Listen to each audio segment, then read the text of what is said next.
got him. The world is getting crazier. People are acting more and more insane. The end of the world is tomorrow. Tomorrow. There's only one thing to do when the world is falling apart. Listen to Basil and Gonz as they discuss this week's news and events through the lens of Bible prophecy. You are listening to Canary Cry News Talk.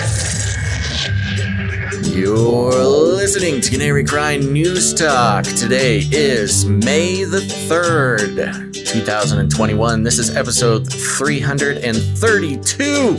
So close. But today, Spike, Unclean. And you know me, I'm your razzle-dazzle best buddy Basil. Am I supposed to play a razzle-dazzle jingle? Not anymore. Okay, we'll wait till Wednesday. And this is Gonz, your favorite Asian provocateur for Christ. Welcome to the podcast where we bring you the best news, which is the gospel message of Jesus Christ, while reporting the egregious with a well-rounded, biblically grounded take on world events. We're back from the weekend. It's May. May Day happened. Nothing exploded, as far as I know. And we're Except here. for the tempers around the globe with protests and things. Oh, yes, of course. And all sorts of stuff happened on May Day. Yeah. And I guess we got some angry people message us, which is always fun. We always get the angry. It's just a part of the life, man. The life of a podcaster. This is not for everyone. I'll tell you, if you have opinions, you will have people with countering opinions. Believe it or not. Imagine that. Yeah. And they'll let you know about it too. Yeah. Well, May the 3rd be with you, everybody. Today, make sure to, like I mentioned, if you're on YouTube, go ahead, hit the like button, subscribe, notifications, all. Oh, this. Like, subscribe, bell button, all. Like, subscribe, bell button, all. You're so cryptic about that. I wasn't sure when you finished talking about or setting it up. Yeah. Well, we got there. Yeah. We made it. Yeah, okay. So, make sure to do that. And as usual, if you haven't done it yet, follow on the podcast platforms. And you can especially find Podcasting 2.0 capable podcast apps. If you're looking for one, go to newpodcastapps.com. They are collecting all the wonderful Podcasting 2.0 apps there. And well, how's the weekend? What do you want to do? Should we just get started? We've got a lot of pre-show fun stuff to talk about. I'm kind of worried because my restream is telling me that we're all completely offline. And it looks like chat is still coming in, so we're fine. It is not there. Telling me that. Oh, I'm looking at ours. Everything is online. Okay, well, all right. I guess they don't like to give me accurate information. No, guess not. Well, I'll just trust that it's working. I see people coming in on the chat on Twitch and YouTube and stuff, so I will. They'll let us know if it stops working. Will they? How do they let us know? There's so many ways to let us know. Yeah, I know. All right. Well, what were you going to say? You were going to say something about... Well, we've got so many fun things to get into. Yes. First, I want to do an update on Chris Shillzilla. Shillzilla? Yes. Shill. That's a shill for sure. You gotta get used to it. No, it's like the second time I've heard it.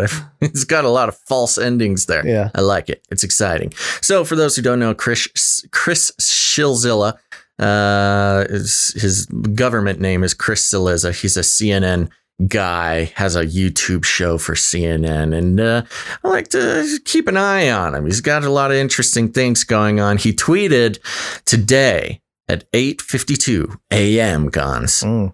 2 birds have built a nest in the wreath on our front door. Ooh. There are now 5 little blue eggs in the nest. This brings me immeasurable joy. Oh, wow.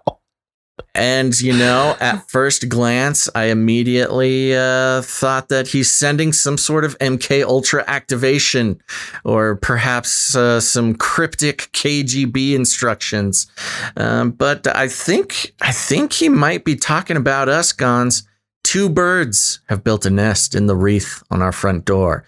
Of course, that's us, 2 little canaries, built a nest, maybe keeping an eye on them as we do. Because if you imagine a wreath, a circular wreath, and then a nest built in the middle of that, what does that look like? The UN symbol? Yes, I was thinking more like an eyeball. Oh, okay. Like we're watching him, 2 little birds watching Shillzilla. But I don't know what the 5 little blue eggs means. I was going to say, that's what I'm curious. I was going to say, if we are the 2 birds and we produced 5 blue eggs, I don't like the imagery of that. Mm-hmm. But yes, what are the 5 little blue eggs? Very mysterious. I don't know, but it brings him immeasurable joy. Maybe joy. So there you go. That's for our code breakers out there. What does the 5 blue eggs mean? What is Chris Cillizza from CNN trying to communicate to Gons, myself, and the rest of the Canarians? He's a Satanist. I think that's what he's trying to say. We don't know that, but well, all right. It's there you go. Good information, I suppose. Well, you keep an eye on that Shillzilla there. You never know what he's gonna. I know what he's gonna say. Before we move on, do you want to talk about the potential knighthood special for next episode, or do you want to go through some of these? Yeah, let's talk about that. Okay, so folks, as you're already aware, we are coming up on episode 333. That is happening on Cinco de Mayo. And according to the Canary Cry calendar, that is official Razzle Dazzle Basil Day. Yeah. Razzle dazzle.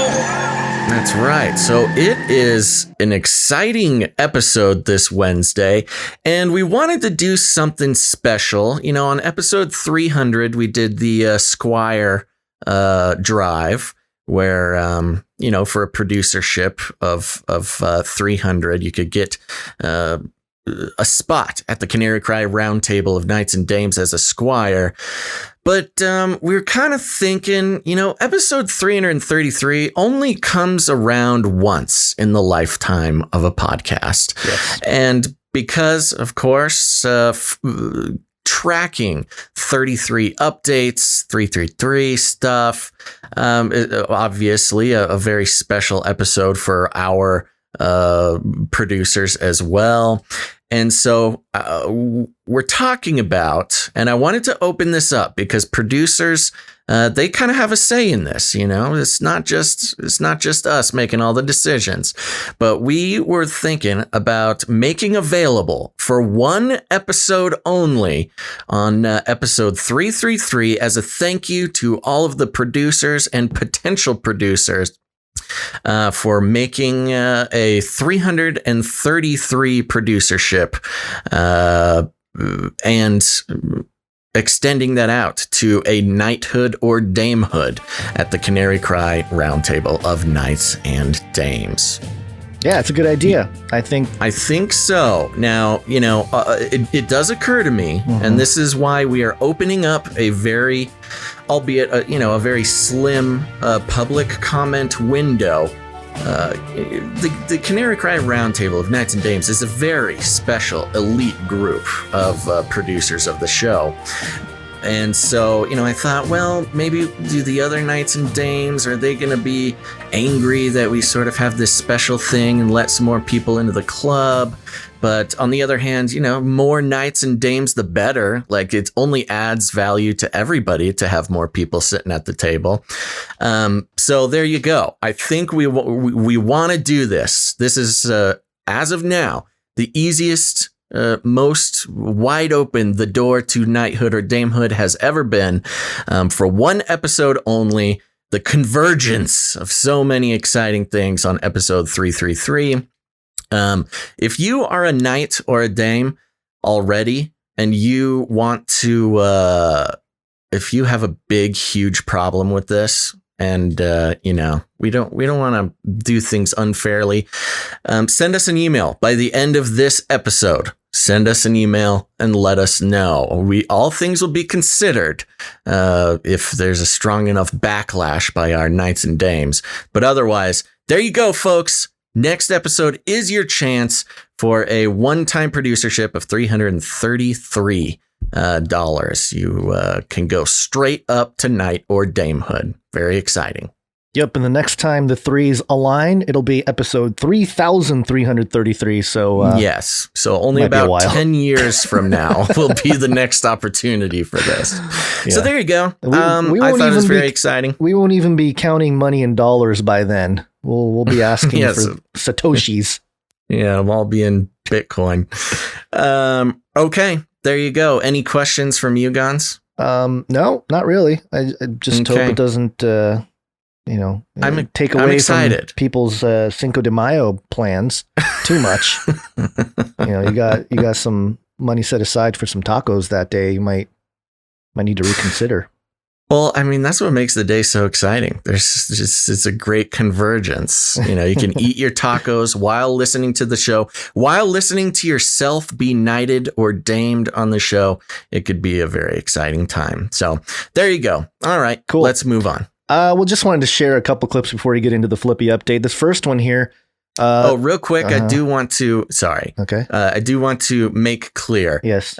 This is not. This is a one-time producership of 333, not adding up your past producerships to equal that amount. This is very briefly opening the door to those who knight and damehood may have been inaccessible before. Right. Yep. There you go. Cool. Yes. Just a couple things to get to before we do the Flippy update. The first one, have you seen this clip here of some protests going on in the UK, I believe? Lots of protests. Lots of protests. You're right. This one, I don't know if this is actually UK, but Warsaw. Oh, I'm sorry. This is Poland.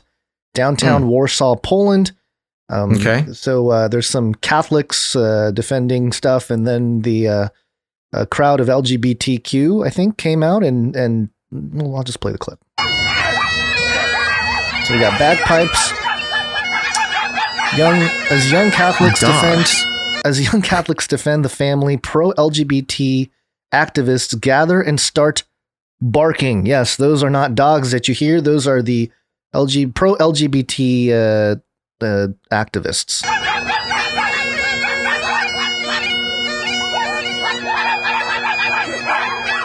Those are not dogs. Those are people. Those are people.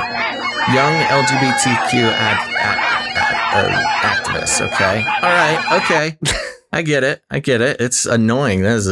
What a conglomeration of annoying sounds. I'm just a little confused about what the point of barking is. Maybe they're having a battle of annoying sounds. Who can make the most annoying sound? The bagpipes or tiny dog yapping? The bagpipes go back, years. It's a part of culture. It's it's an instrument that represents a people group, I don't know. It's just it's just strange. It's one of those things I think that exemplifies the kind of societal social engineering mind control that's taking place here. I mean, I'd say pray for these folks who are. What is it? The battle between the traditional bagpipe and the new up and coming yapping activists. I mean, it is sort of there's a beautiful metaphor there.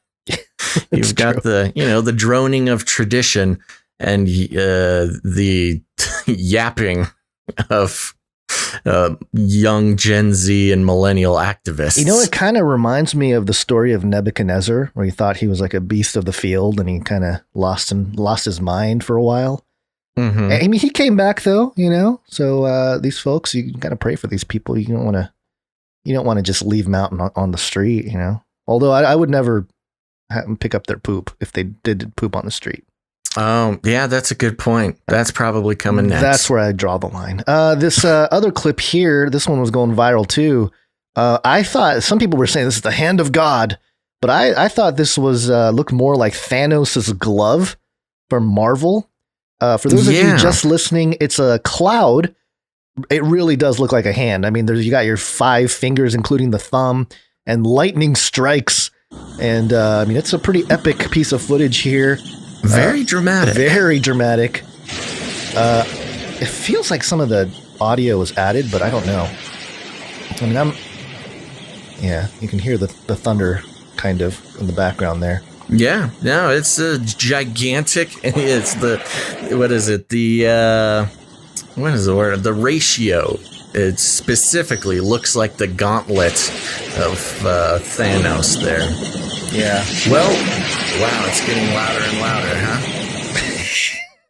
Just cranking it up. I gotta make it loud enough to crack through the sound gate for the live listeners because I have a sound gate going to block out all the outer noise, and sometimes it doesn't cut through all the time. So what is this? We got a Project Bluebeam here, some weather modification. The boys at what is it? NORAD showing off. Maybe. HARP.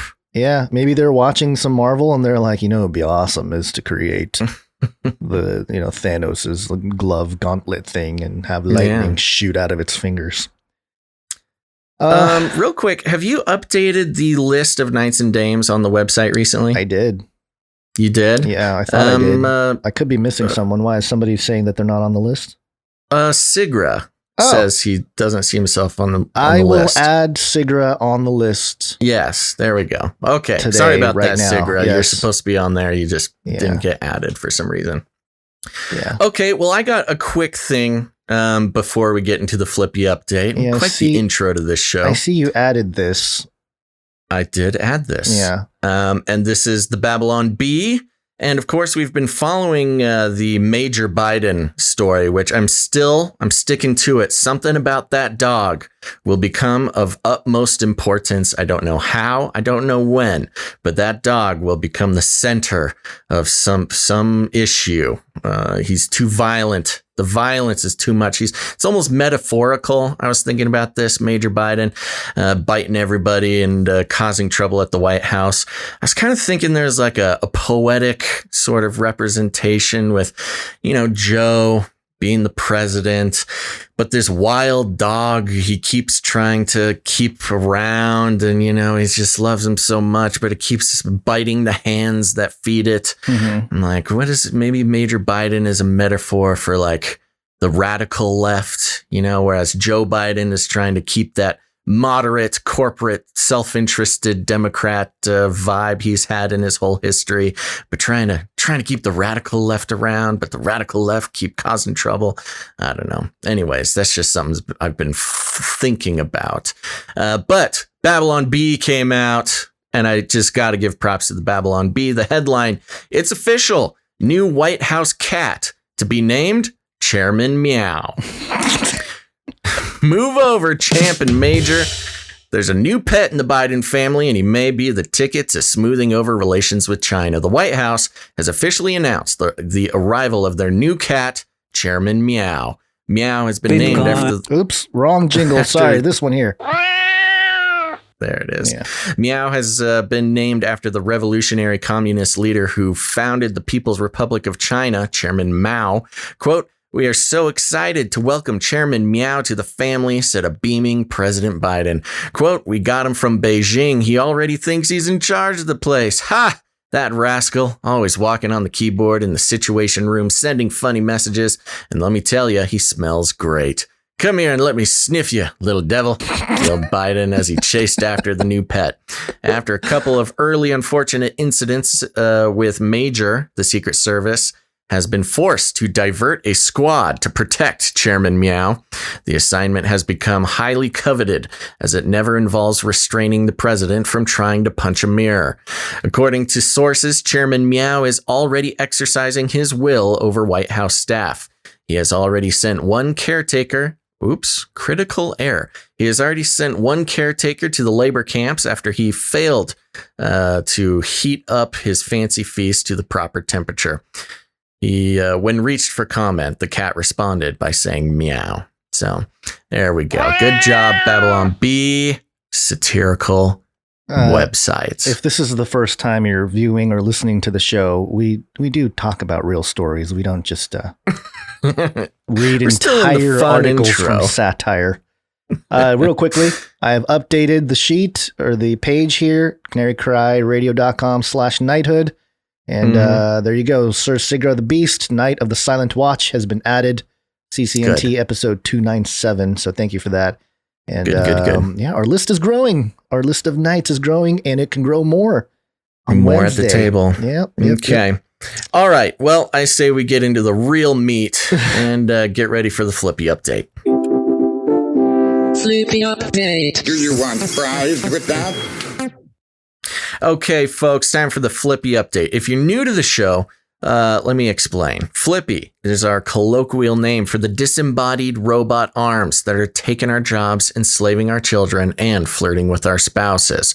We use talking about Flippy as a proxy conversation to discover all the new, fun, and exciting ways that robots are taking over the world and how there's nothing we can do about it. Today, Gons, this is something that we have explored for a few years. So this has been, the development of this has been going on for a few years now, which we'll get to. But I figured it's been enough years that we have enough new listeners that may not have heard those older pieces of analysis. So I'm coming from interestingengineering.com. The headline is shape-shifting liquid metal could revolutionize robotics.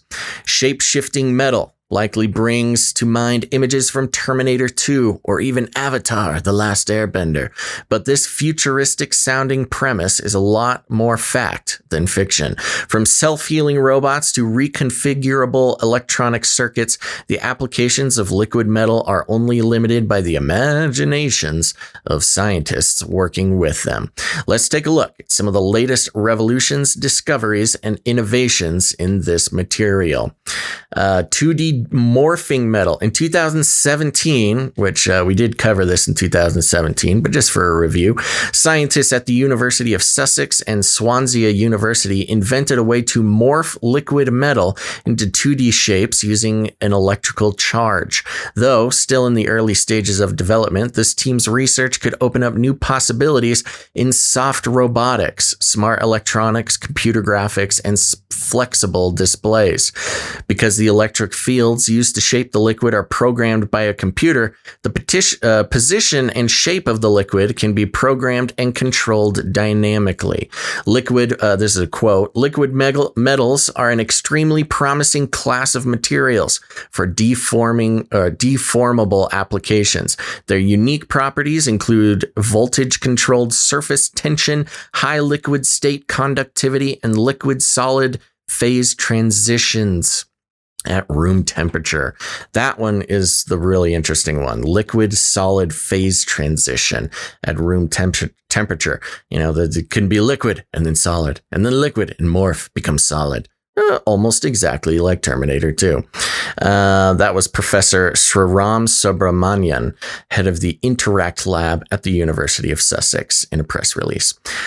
Carnegie Mellon metal alloy. That same year, research engineers at Carnegie Mellon University created a metal alloy that exists in a liquid state at room temperature and can capacitate liquid metal transistors, flexible circuitry, and perhaps even self-repairing circuits in the far-flung future.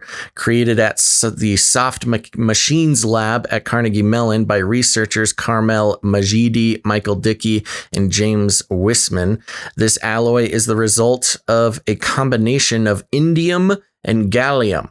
It would only take 2 drops of this liquid metal to form or break a circuit, thereby opening or closing an entry. Similar to a traditional transistor, better yet, it only requires a voltage of 1 to 10 volts, which is highly energy efficient. Now, coming to today, in early 2020, a team of researchers at Tsinghua University in China created a liquid metal material so light it can float on water. The researchers believe it could be used to construct lightweight exoskeletons and shape-shifting robots, as per New Scientist's report. Like the researchers at Carnegie Mellon, those at Tsinghua University used a mixture of gallium and indium for their material to make it float. The team stirred air-filled glass beads of glass into the liquid. Air-filled glass beads of glass. Despite its extremely low density, the liquid metal material, quote, still maintains excellent conformability, electric conductivity, and stiffness variety under temperature regulation, according to the paper published in the journal Advanced Functional Materials. It will likely take some time before we see shape-shifting floating robots or self-repaired circuits in our daily lives, but in a few decades, these innovations could revolutionize how we think about metal.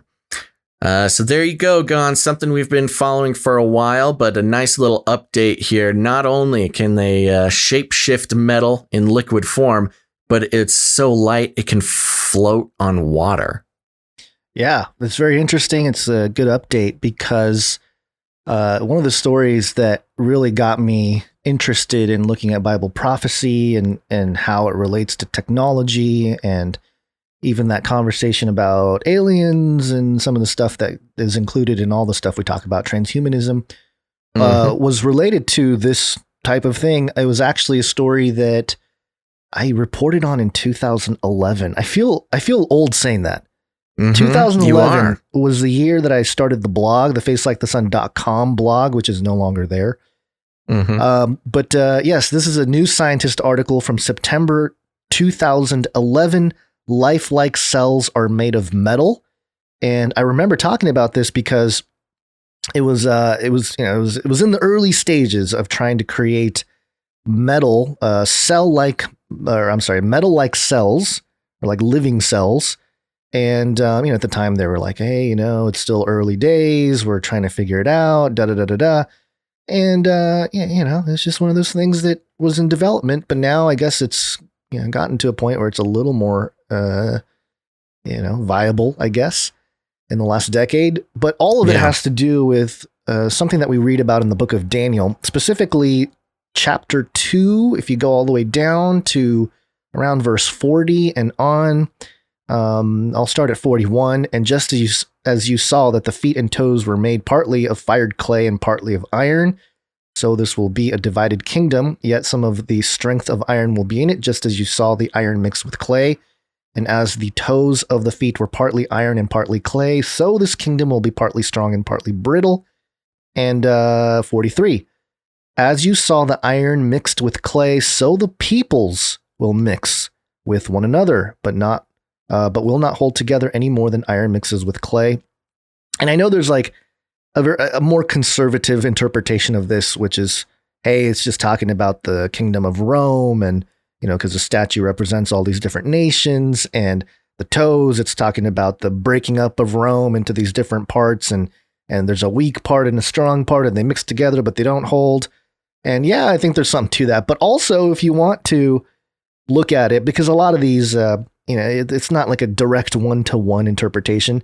Many have pointed out the idea of mixing iron and clay and this notion of transhumanism, human beings being clay, mixing with iron, metal, and not holding together, which doesn't sound too crazy of an interpretation if you're living in 2021 or back when I was reading this in 2011. So again, it's just one of those things that I think the Word of God has an ability to speak to multiple generations in multiple ways. And for our generation, when we read it, it's like, wow, maybe it was talking about this final generation in the toes of the statue where iron and clay mix. And stories like this with liquid metal is just a part of that conversation. And not only that, but the predictive programming of the T1000, just to get everybody used to the idea of you can't kill this liquid metal dude. That scene, I saw Terminator 2 way too young, by the way. A family friend gave my dad 2 VHS tapes, and I remember him saying, "You can't watch it yet." I was like, okay, that to me that was like, okay, I'm gonna figure out what the deal is Definitely here. gonna watch this. So I watched it, the VHS. This is how old I am, and the scene where Arnold shoots his shotgun and like his head, the T-1000, his head, or T-2000. What is it? I can't remember what it was. What's his name? I think it's the 1000. The T-1000. Okay, yeah, his like head. I don't remember. His head like splits open and is like explodes. But then he keeps walking. Oh, that gave me nightmares. I was like, not science fiction no more, Gons. He's not dying. He just your nightmare is coming to life. Yeah. Anyway, there you go. So okay, an interesting. I know it's not a direct Flippy. It's not a robot arm, but we're in trouble when Flippy is a liquid metal that can just grab you by the throat and kind of plop you around. Shift. Yeah. Scoot under doors, go down the drain, all the things that happened in that movie in Terminator 2. Yeah. Not too far away, except for float on water. I don't think the T-1000 could float on water. Yeah. So actually, real life is even better than the movies, which we've seen with other sort of technology predictions. For instance, with Star Trek, of course, famously predicting so much technology that we have today. But now, they were kind of the first idea of a cell phone in popular culture. But we've moved way past the flip phones of Star Trek. And so shall our liquid metal death robots. Well, if you read a story from like I think it was like late 1800s or early 1900s called The Machine Speaks, or The Machine Stops. I'm sorry. The Machine Stops. They had some Skype kind of technology back then too. So yeah, tablets as well. Yeah. All right, let's keep moving. Let's move. We're gonna do a vaccine update here. Vaccine.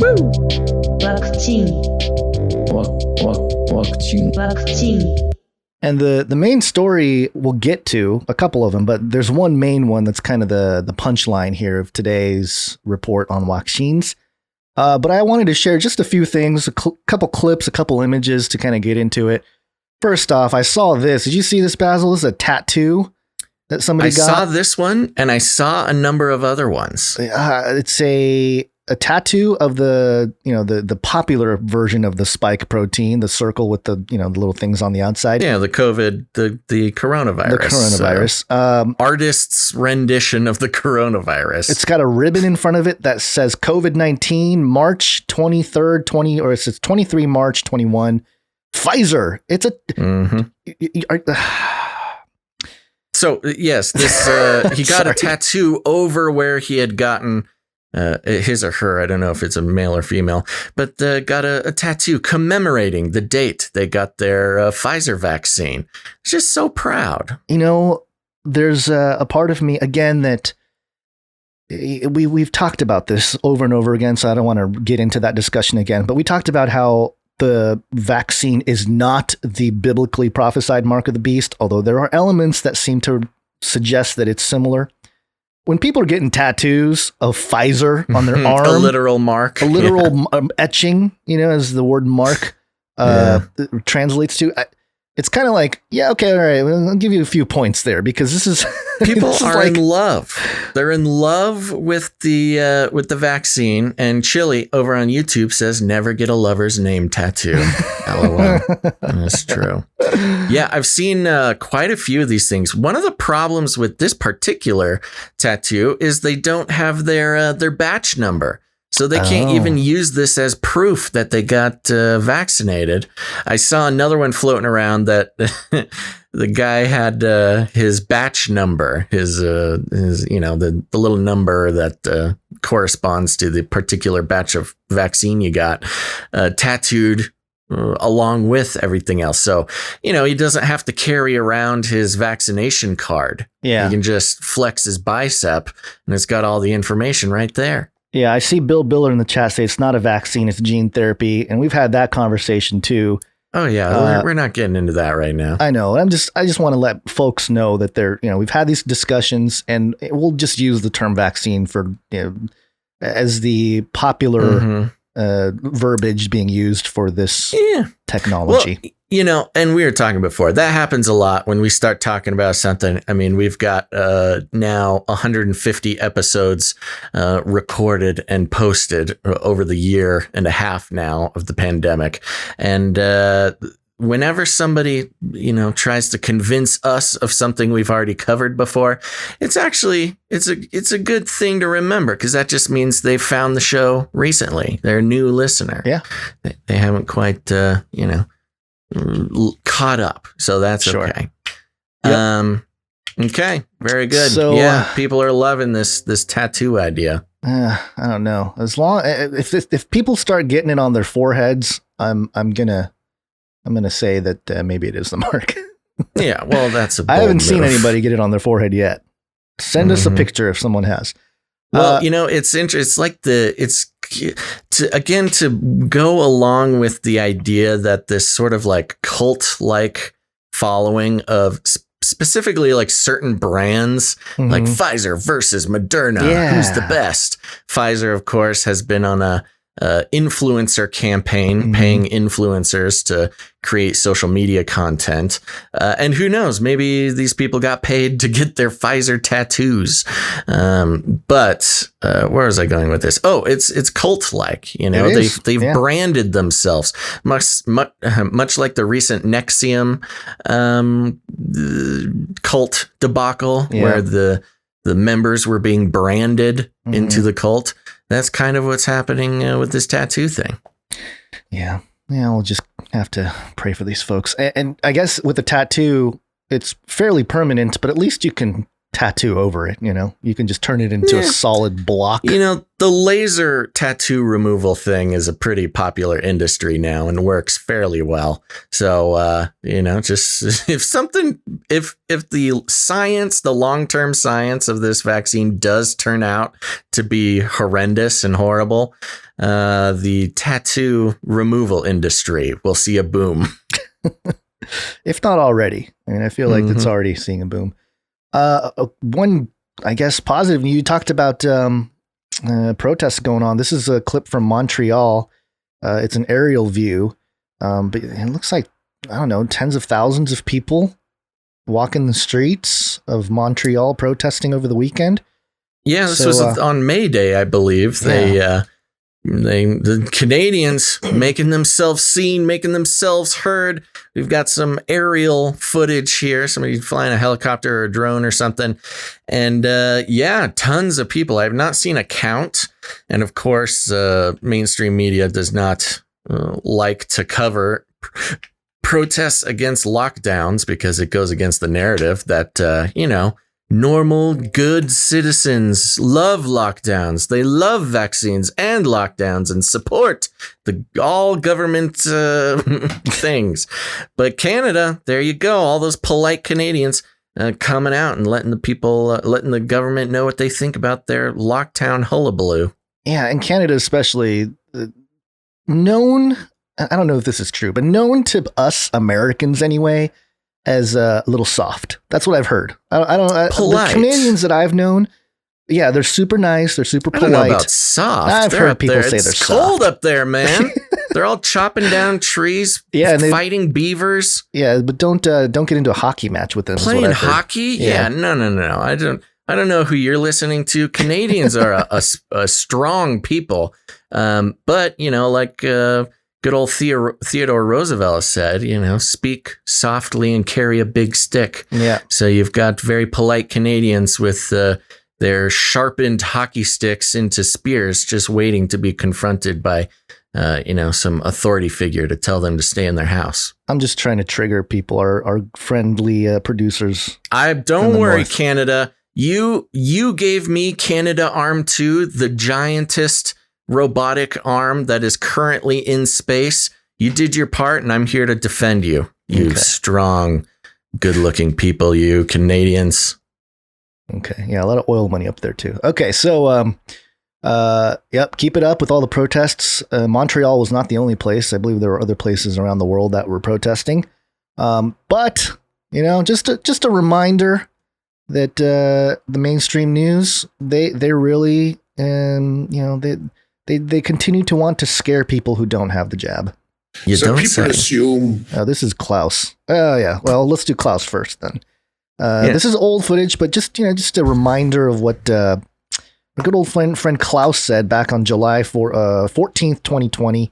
Right. And for those who are new to the show, Klaus Schwab is the creator and leader of the World Economic Forum, the author of the book, The Fourth Industrial Revolution, and the cheerleader for the Great Reset world domination plan that we are currently seeing being played out. Yep.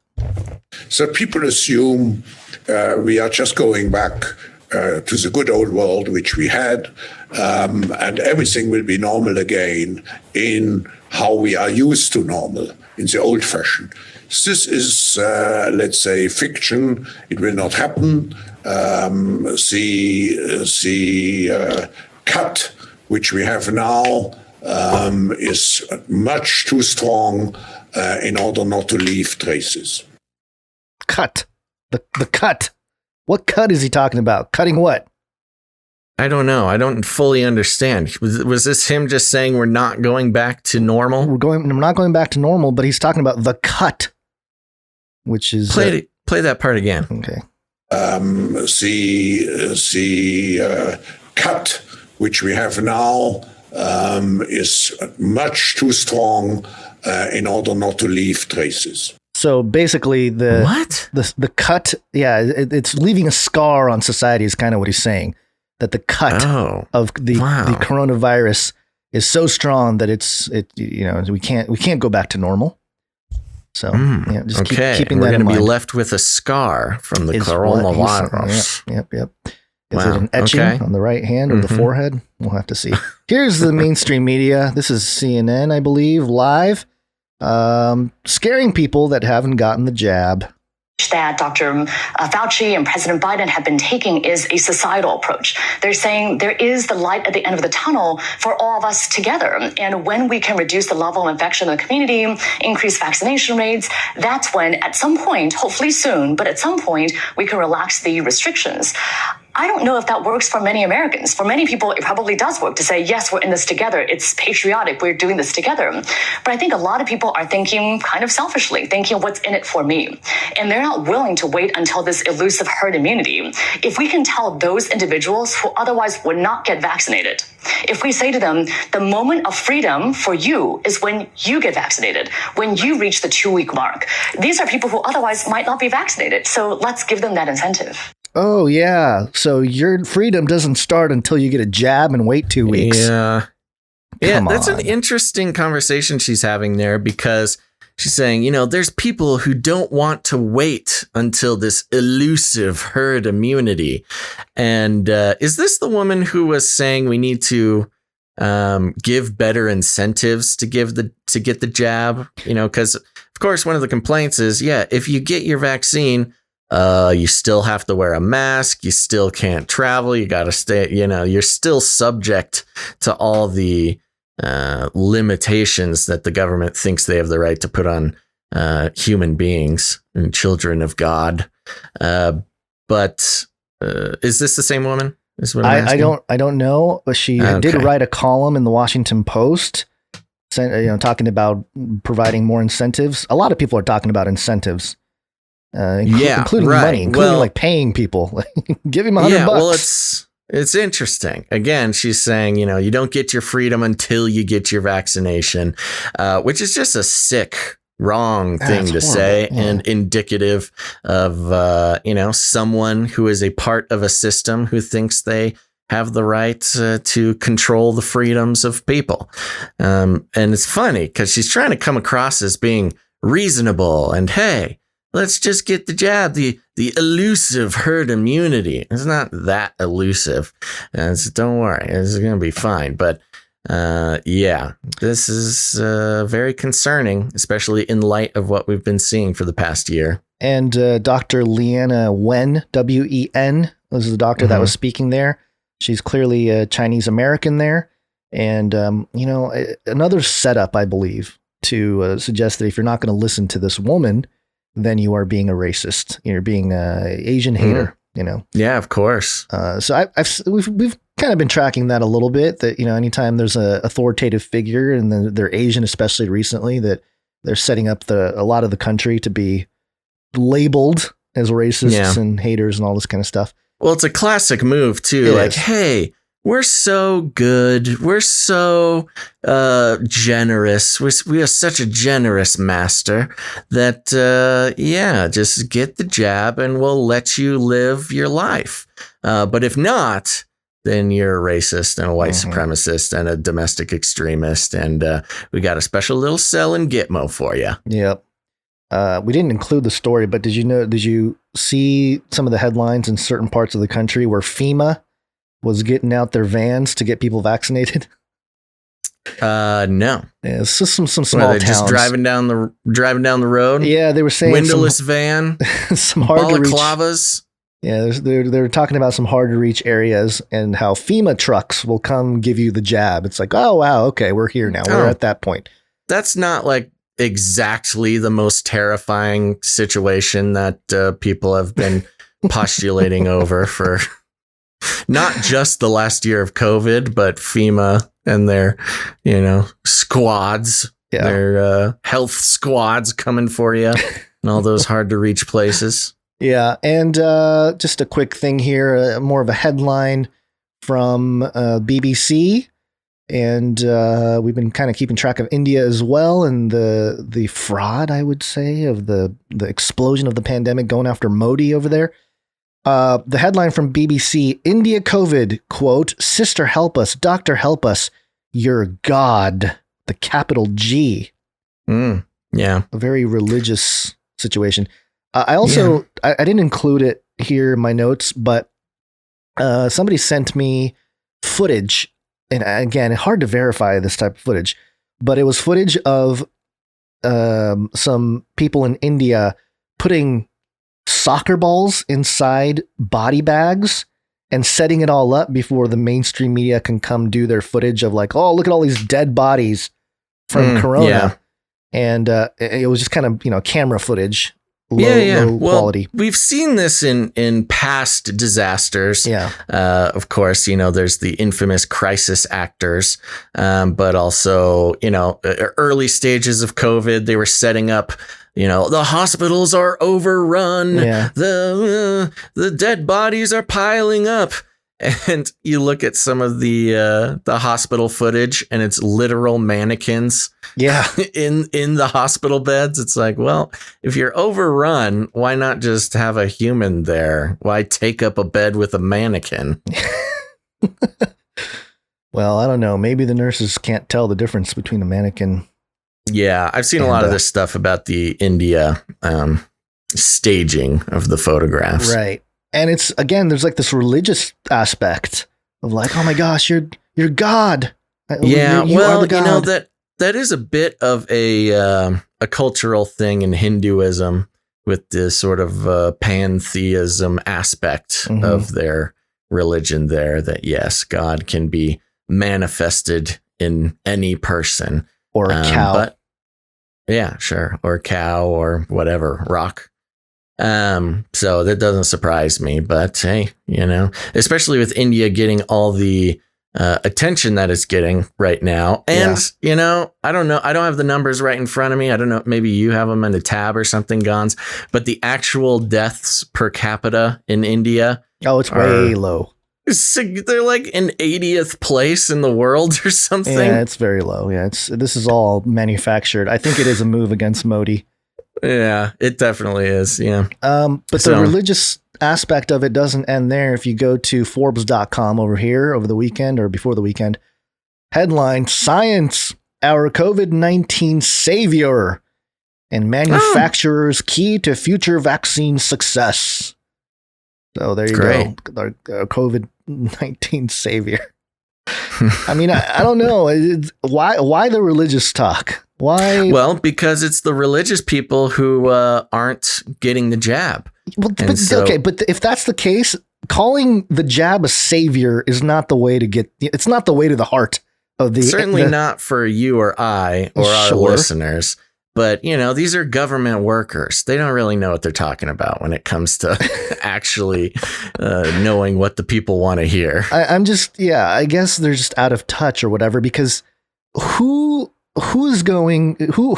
follows Jesus in our country is going, the Savior, the jab, it's just like our Savior Jesus. Okay, I changed my mind. I got it. I get it now. The WHO would be the, sort of progressive or deconstructionist or. But those people are already fairly on board with the science and the scientism and the jab and the Faucis and all that. So I don't think they're the people they're trying to convince, but I don't know. Maybe it's because it's in Forbes that it's official, and I think it's like a neuro-linguistic programming thing. Yeah. You connect enough religious words to the vaccine. It may not happen if they see it once. It may not happen if they see it 10 times. Yeah. But, if you inundate them with connecting religious words to the vaccine for a number of months and they see it hundreds of times, then it's the brainwashing, good old brainwashing technique. Yeah. You repeat a lie enough times, it becomes the truth. Right. And I think in marketing, isn't it like people have to see something at least 7 times before they act on it or something? There's some psychological statistic on that. Yeah, before it becomes an organic thought in their head or has a chance to. Yeah. That's why we have 332 episodes, folks. Just listen to 7 and you'll be convinced to produce the show. Yeah. Okay. Now we get into the stories here. This first one, you want to do this one? It's real quick. I don't know. Do you want to do the big one? Yeah. You want to do that one? Okay, I'll bring you this one then. Even though you're the one in California, this is coming from Los Angeles Times. Some news for you Californians over there. California's secret weapon in COVID-19 success. We are not skeptical about the vaccine.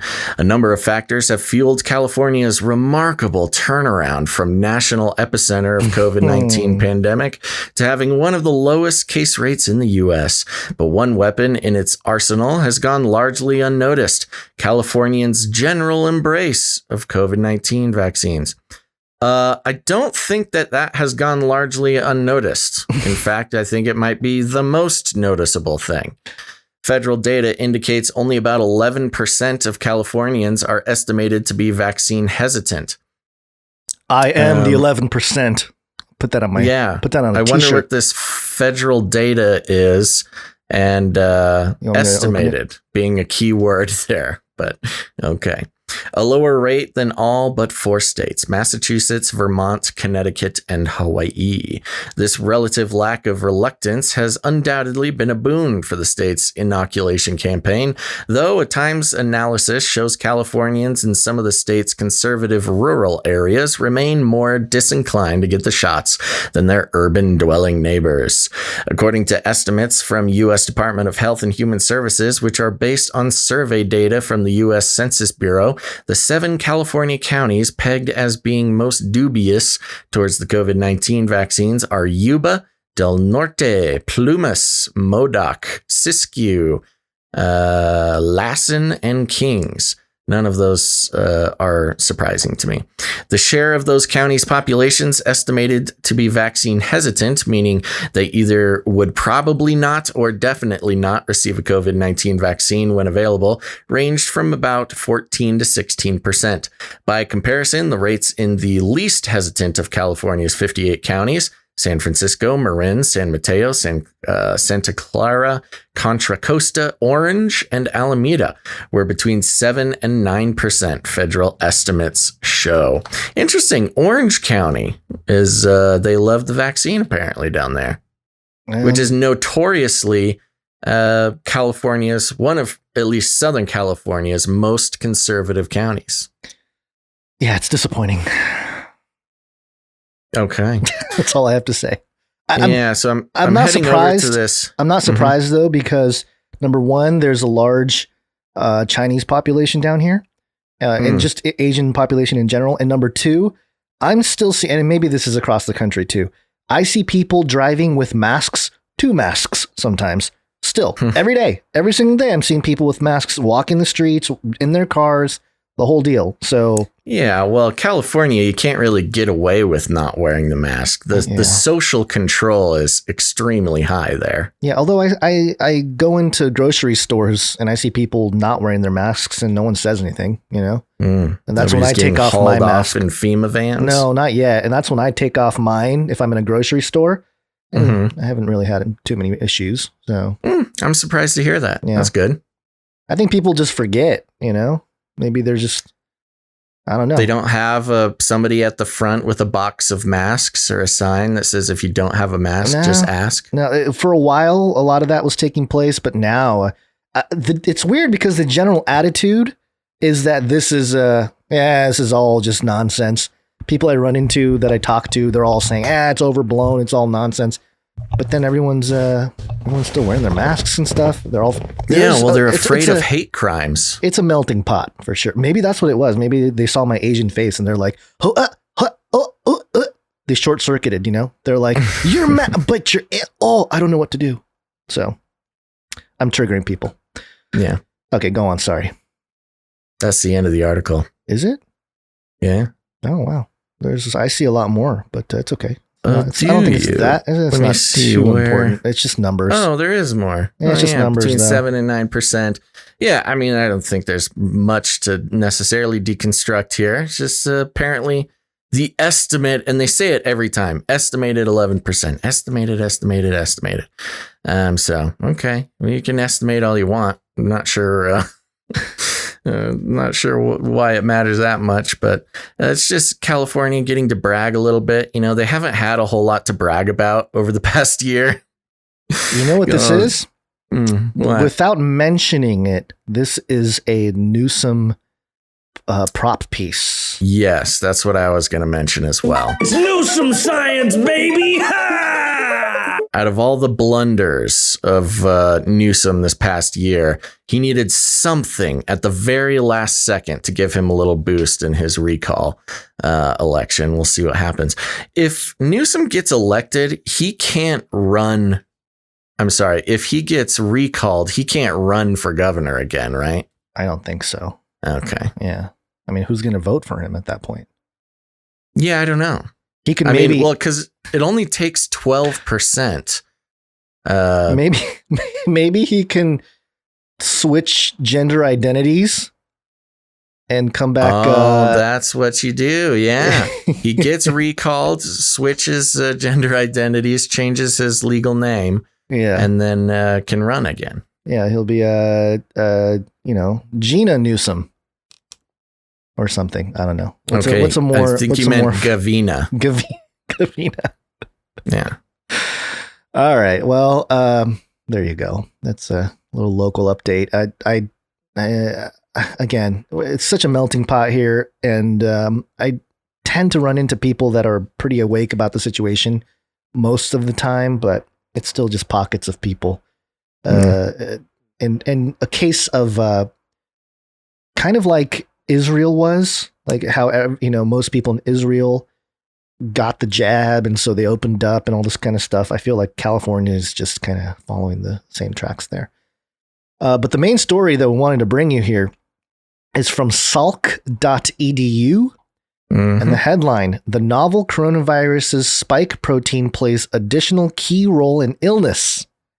Yes. And this one. And before you get into it, for those, especially for those new listeners, but just to remind even returning listeners, our conversation last episode regarding the conversations scientists are having about contagious vaccines, also people who are unvaccinated experiencing strange symptoms after spending time with vaccinated people.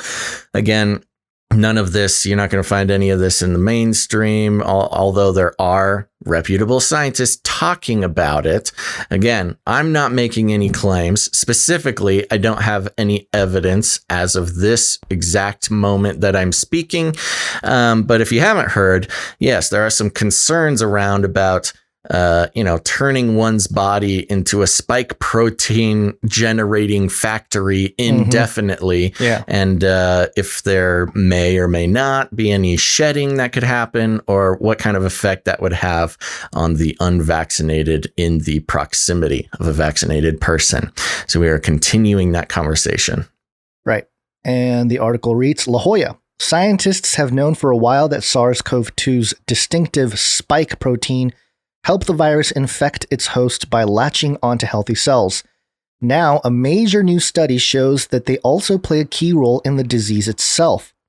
The paper, published on April 30th, 2021 in Circulation Research, also shows conclusively that COVID-19 is a vascular disease, demonstrating exactly how the SARS-CoV-2 virus damages and attacks the vascular system on a cellular level. The findings help explain COVID-19's wide variety of seemingly unconnected complications and could open the door for new research into more effective therapies. And I was thinking, if you got the jab and you're reading this, you're not happy. You're not happy that they're talking about opening the door for new research and more effective therapies after you get this experimental jab in your arm. Kind of like how Pfizer is coming out with an at-home 2-pill treatment to cure coronavirus after pushing the vaccines for so long. Yeah. Real quick, because this salk.edu, just to give some context to what is Salk, and, is this just some random blog or some alternative news source? Salk Institute, here's just a little bit of info.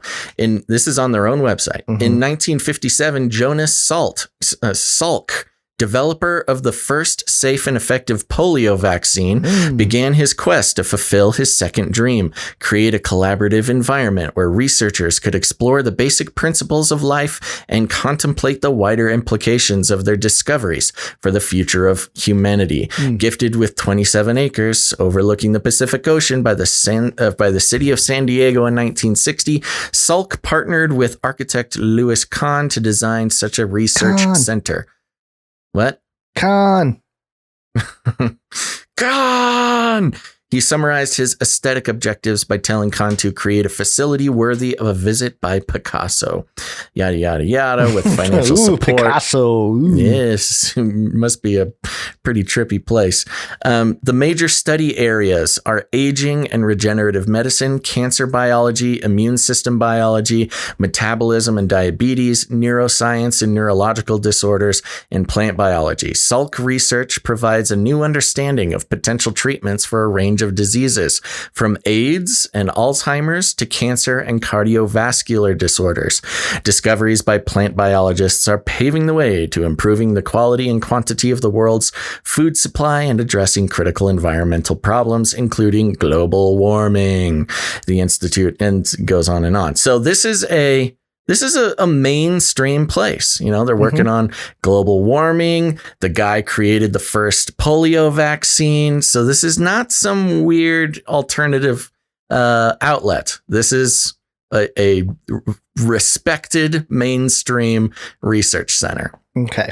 Very good. Known for creating vaccines. Yes. Or the guy who created them. All right. Yeah. I'm glad you pointed that out. It's a good thing to know. Let me continue the article here. Quote, a lot of people think of it as a respiratory disease, but it's really a vascular disease, end quote, says assistant researcher Professor Yuri Manor, who is co-senior author of the study. Quote, that could explain why some people have strokes and why some people have issues in other parts of the body. The commonality between them is that they all have vascular underpinnings, end quote. Salk researchers collaborated with scientists at the University of California, San Diego on the paper, including co-first author Jiao Zhang and co-senior author John Shai, among others. While the findings themselves aren't entirely a surprise, the paper provides clear confirmation and a detailed explanation of the mechanisms through which the protein damages vascular cells for the first time. There's been a growing consensus that SARS-CoV-2 affects the vascular system, but exactly how it did so was not understood. Similarly, scientists studying other coronaviruses have long suspected that the spike protein contributed to damaging vascular endothelial cells, but this is the first time the process has been documented. In the new study, the researchers created a pseudovirus that was surrounded by SARS-CoV-2 classic crown of spike proteins, but did not contain any actual virus. Exposure to the pseudovirus resulted in damage to the lungs and arteries of an animal model, proving that the spike protein alone was enough to cause disease. Oh, jeez. Tissue samples showed inflammation of endothelial cells lining the pulmonary artery walls. Now, that sentence right there, exposure to the pseudovirus, which is, again, it's a non-virus with the spike proteins. It's just the spike protein. It's just the spike proteins, yeah. like an empty, virus where it's not a virus. It's just the spike protein resulted in damage to the lungs and arteries of an animal model, proving that the spike protein alone was enough to cause disease. What the jabs are supposed to create a human factory of spike proteins in the body. The mRNA goes in, tells your cells to indefinitely create spike proteins, which, What am I missing? What am I missing here? Which teaches your immune system to fight off the spike proteins. But there's no sign that your body will ever stop creating the spike proteins. Yeah. And just now, after 130 million people have gotten the vaccine in the United States, whoopsies, the spike protein itself is at least causes some of the COVID symptoms. Yeah, people are asking for the link. I'll put it in the chat here, but you can always go to canarycrynewstalk.com after the show and look at the show notes, and the links will be there. But yeah, and also share the show. Share the show. If you're just going to post this on Facebook, share the show. Come on now. Let me continue. The team then replicated this process in the lab, exposing healthy endothelial cells, which line arteries, to the spike protein. They showed that the spike protein damaged the cells by binding ACE2. This binding disrupted ACE2's molecular signaling to mitochondria organelles that generate energy for cells, causing the mitochondria to become damaged and fragmented. Previous studies have shown a similar effect when cells were exposed to the SARS-CoV-2 virus, but this is the first study to show that the damage occurs when cells are exposed to the spike protein on its own. Gons, Yes. I would suggest real quick to pop this sucker into archive.org. Why? Just to save it, because this is one of those situations where once this gets out enough, and people start complaining about the Salk.edu being racist and a terrorist organization, they might take a lot of this back or hide it. Okay. So somebody out there archive this. It looks like it's already archived pretty heavily. Multiple people good. have archived it. 1, 2, 3, 4. Yeah, it's 11 right, snapshots just yesterday. So good. yeah, it's happening. Previous studies have shown similar effects when cells are exposed to SARS-CoV-2 virus, but this is the first study to show that the damage occurs when cells are exposed to the spike protein on its own. Quote, if you remove the replicating capabilities of the virus, it still has a major damaging effect on the vascular cells, simply by virtue of its ability to bind to the ACE2 receptor, the S protein receptor, now famous thanks to COVID, Manor explains.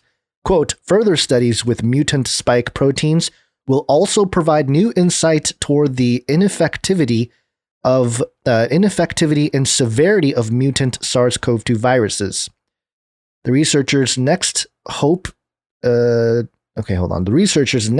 take a closer look at the mechanism by which the disrupted ACE2 protein damages mitochondria and causes them to change shape. And it lists a bunch of names of people who were on the study. And here's the important kind of thing hidden at the bottom here. The research was supported by the National Institute of Health. Mm-hmm. And that's, you got Fauci there, but also, the three amigos, but two of them mainly. Francis Francis Collins. Collins, yeah, at the Vatican scientific guy there. He heads there at the NIH. In addition here, the National Natural Science Foundation of China. Okay, The perfect. Shaanxi Natural Science Fund, another Chinese one. The National Key Research and Development Program. I don't know much about that one. Me neither. The first affiliated hospital of Jian Jiaotong University and Jiang Jiaotong University itself. So once again, the U.S. and China working together to come up with this research. And again, I'm hoping that Pneumatic, one of our producer, he's in the chat right now. He's chatting about it. Okay. Hold on. Are we overblowing this? Is this because it just seems to me? Pneumati is hold on. I'm pulling up so I don't have to scroll so much in the main chat. Let's see here. And while you look for that, yeah. So first of all, he's saying, imagine that. Now we've got millions of people whose own body is now making the spike protein. He does mention, and he has mentioned this before, but he says mRNA does have a finite lifespan in the body's cells, so it is likely not coding for a long-term spike protein production. I've heard this rebuttal before that, the mRNA in the vaccine, once it passes on the message, then it disappears. Yeah. My real question is, yes, we know the messenger disappears. Right, the messenger but that's dissolves. That's after the instructions have already been given to create the thing. I have not seen any evidence or convincing evidence that once the body has the instructions to create the spike protein, that it will ever stop. I know the messenger disappears, but does the message disappear? But then Pneumati does say, but even having your body make a lot of it all at once after a dose of Vax sounds like a bad outcome. So, so there you go. As usual, and Pneumati trying his best to bring some sanity to our insanity. But that is still the question. So now he says finite lifespan of the mRNA is instructions. Okay. Okay. So there you go. That's Pneumati, who's a 25-year plus microbiologist. He's a producer of the show. I would, if you have a link to something that you could send us, please do that. I would love to read about it. Yeah, I guess because I'm having a hard time understanding that once the mRNA disappears, your body just says, okay, I'll stop doing the thing I was told to do.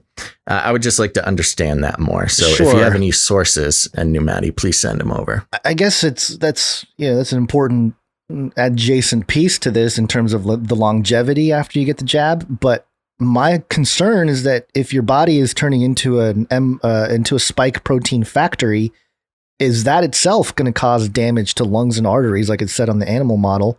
And then proven in the lab later on that the healthy endothelial cells, latch on to the spike protein, and the spike protein damages the cells. I mean, that's problematic in itself, isn't it? That is problematic in its own self. And I mean, even if the body does stop creating the spike proteins, if that is the case, and I'm not bringing into question what Pneumati says, I would just like to understand it a little better. But you still have the establishment insisting on getting booster shots. Right. So you might as well still have it indefinitely creating if every 6 months you're giving it the instruction again. Yeah.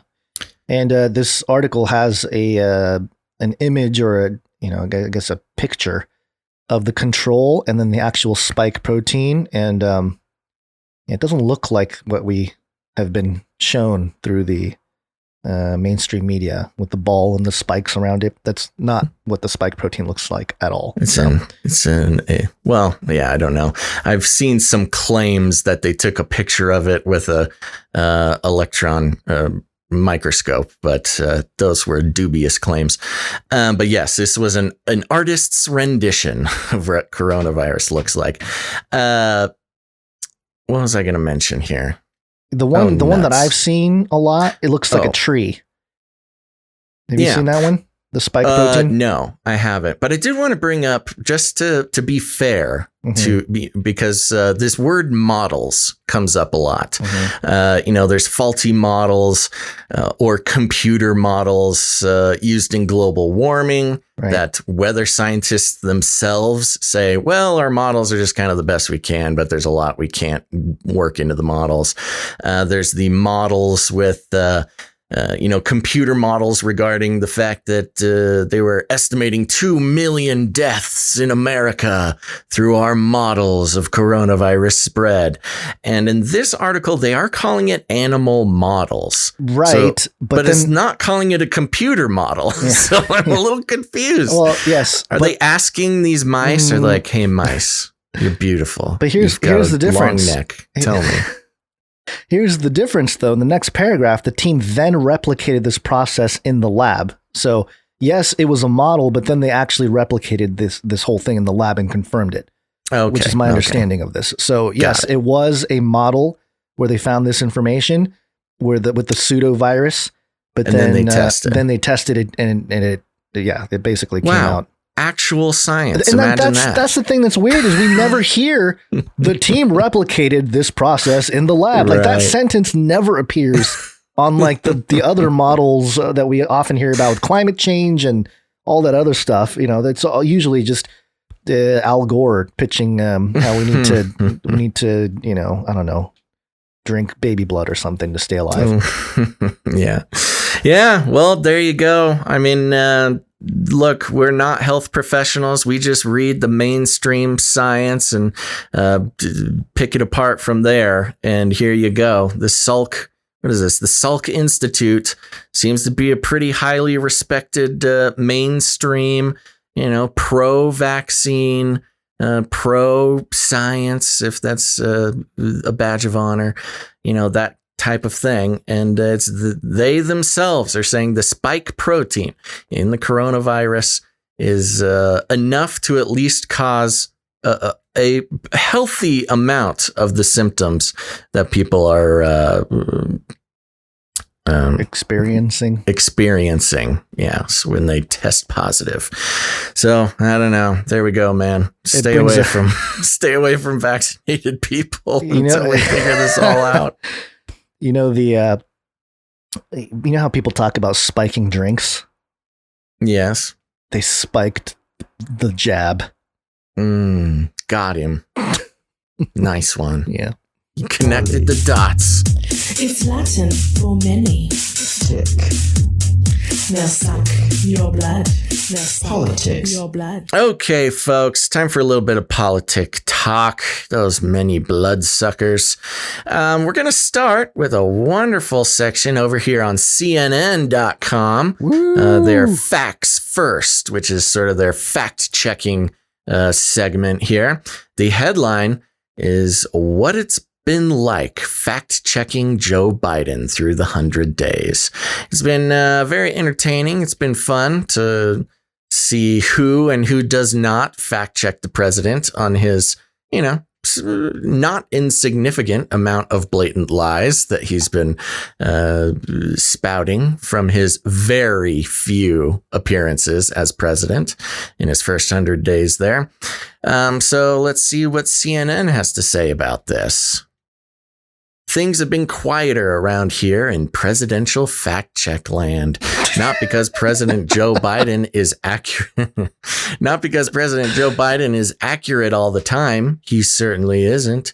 But through his first 100 days in the Oval Office, Biden has given us intermittent false claims rather than the staggering avalanche of daily wrongness we faced from his predecessor. Daily wrongness. I already like this. Daily wrongness, presidential fact-checking land.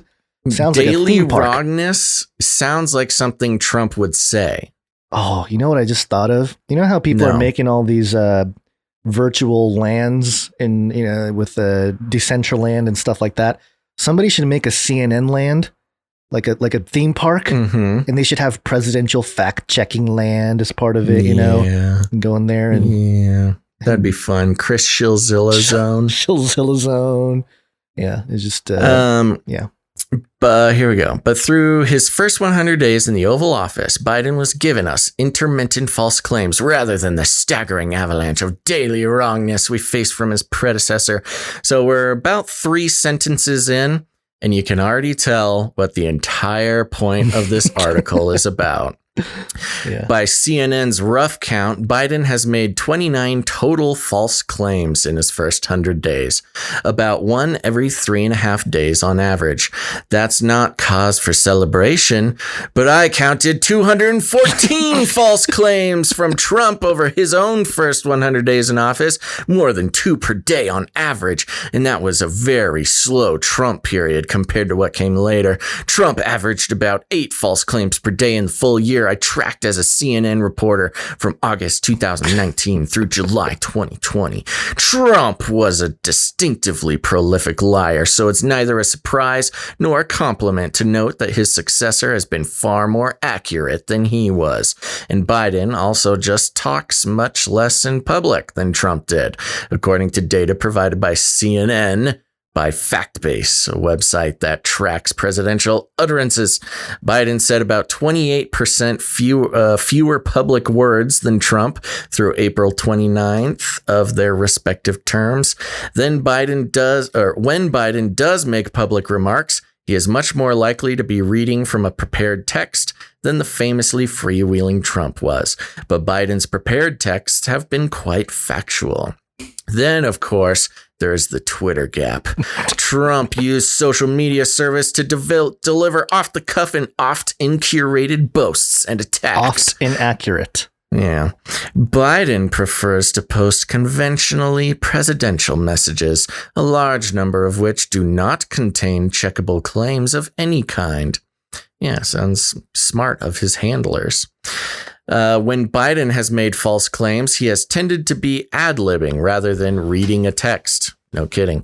And he has often been ad-libbing about some sort of statistic. At a CNN town hall in February, for example, Biden claimed that the majority of undocumented immigrants in the U.S. are not Hispanic. Experts put the actual figure at 2/3 or more Hispanic. That China has more retired people than working people. It has hundreds of millions more working people than retired people. That community health centers would be sent 1 million COVID-19 vaccine doses a week. The plan was to send 1 million in the initial phase of the program, not every week. And that the $7.25 per hour federal minimum wage would be $20 per hour today if it had been linked to inflation upon its creation. Biden was not even close. The White House said Biden got mixed up with another statistic. Notice how they don't give the facts on the minimum wage fact check there. To just say, oh, he wasn't close. It's different. Don't worry.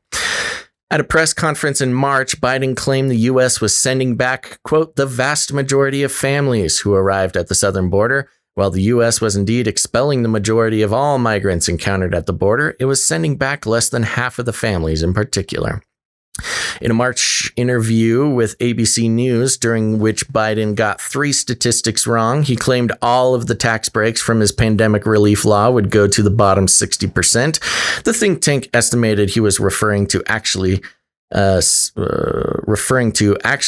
that about 67% of the tax benefits, not all of the benefits, would go to the bottom 60%. Okay. All right.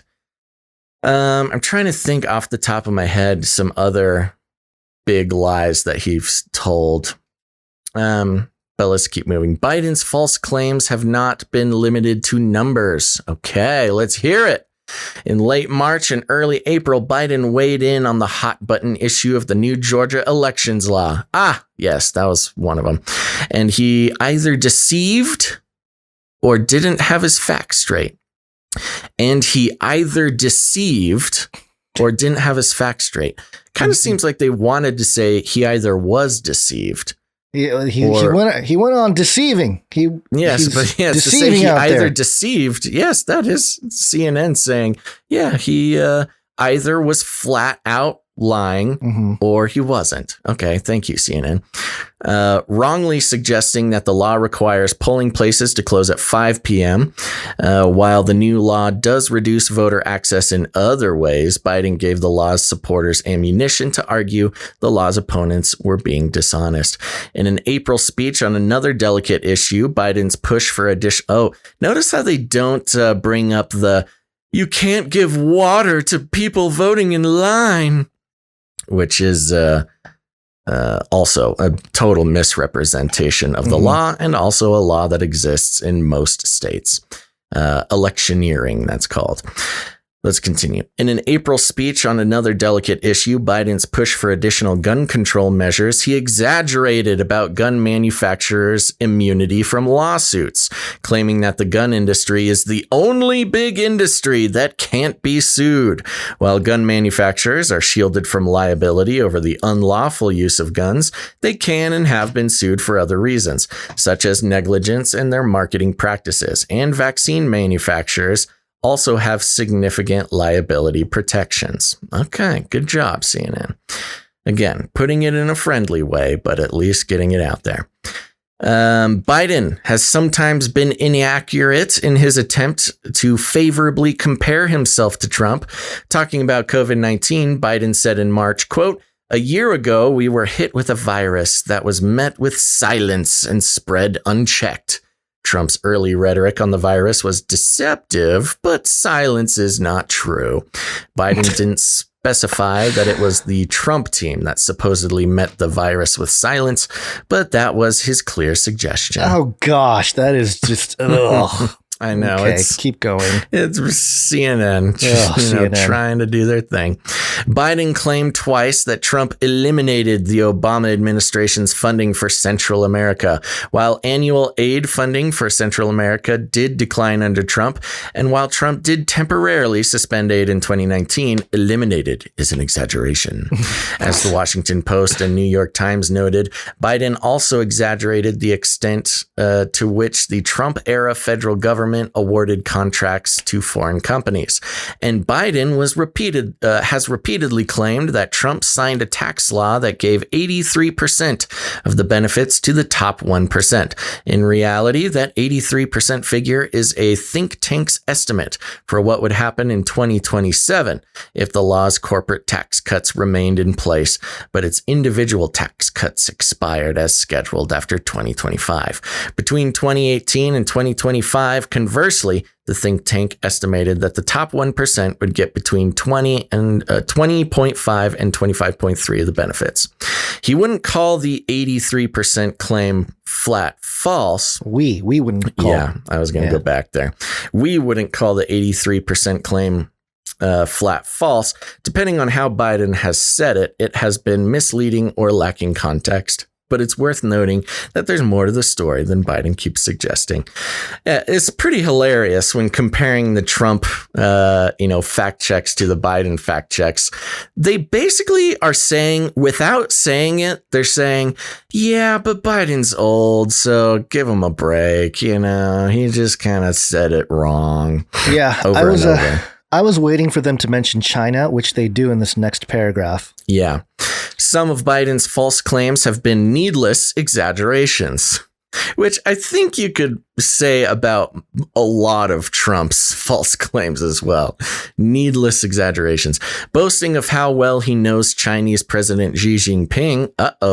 Biden claimed 3 times in office that he has traveled 17,000 miles or more than 17,000 miles with Xi. As the Washington Post first noted, that number is nowhere close to accurate. Biden could have accurately made the same point by saying he has spent a lot of time with Xi.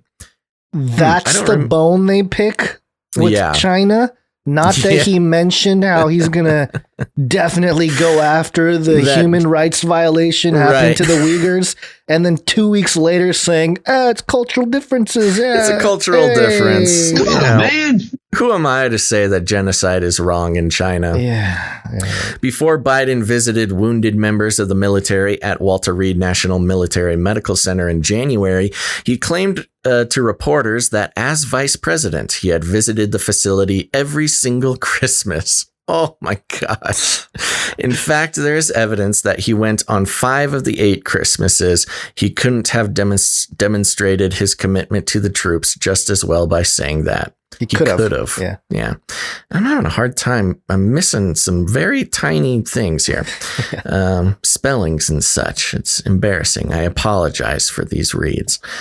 In an impassioned flourish at the CNN town hall in February, Biden claimed the U.S. spends almost $9 billion on a tax break, quote, for people who own racehorses. Experts have no idea where Biden got that figure for this tax break, and the White House declined to explain. Oh, that is great. That's good. Let me just read that again. It felt good. In an impassioned flourish at the CNN town hall in February, Biden claimed the U.S. spends almost $9 billion on a tax break, quote, for people who own racehorses.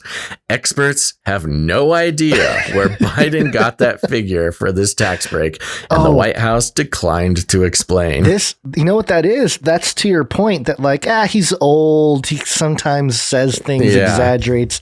It's kind of like an inconsequential flub. He just makes up stuff. And a lot of their explanations are like, he didn't need to exaggerate that. He could have just not. He gets a pass on all of this. Every single fake news, wrong information. It's just a pass. Like, it's a pass. No big deal. Yeah. Kat and YouTube says, Basil, it's because CNN admitting Biden is wrong is hard enough to comprehend as it is. And that's exactly the point. Yeah. This is CNN gritting their teeth as they walking the tightrope. Yeah, gritting their teeth as they try to admit that Biden is not a perfect angel. Unlike the Trump White House, Biden's team has often appeared receptive to fact-checking. Appeared, yes, good catch. And sometimes have appeared responsive to it. In my first fact check of Biden's presidency in January, I noted Biden was wrong when he told reporters that when he initially announced his goal of 100 million vaccinations in his first 100 days, quote, "You all said it's not possible." Biden switched to softer, accurate language in subsequent comments on the subject, saying in March, for example, that his goal was initially considered ambitious and that, quote, "some even suggested it was somewhat audacious." Didn't he do that, though? Didn't he accomplish that? I thought he did. I thought that was there was another CNN article that was praising him for doing what Trump couldn't with the vaccine delivery. Yeah, and now keep in mind, we are in the last 3 paragraphs of this CNN article. Buried info. What? I was going to say the buried info sometimes, they... Well, so I've seen this specifically with CNN when it comes to Biden, is they will sandwich. So they started the article by saying, hey, yeah, we fact checked Biden, got him 29 times, but Trump, started out that way, hook the anti-Trumpers, then, give the information in the middle, and then end with, something that's not as, I don't know the word, mean, not as accurate. I don't know. Let's keep going. In April, I pointed out that Transportation Secretary Pete Buttigieg and another Biden administration official had been wrong when they claimed Moody's Analytics expected Biden's infrastructure plan to create 19 million jobs. In reality, Moody's credited the infrastructure plan with about 2.7 million of the 19 million additional jobs it discussed in its forecast.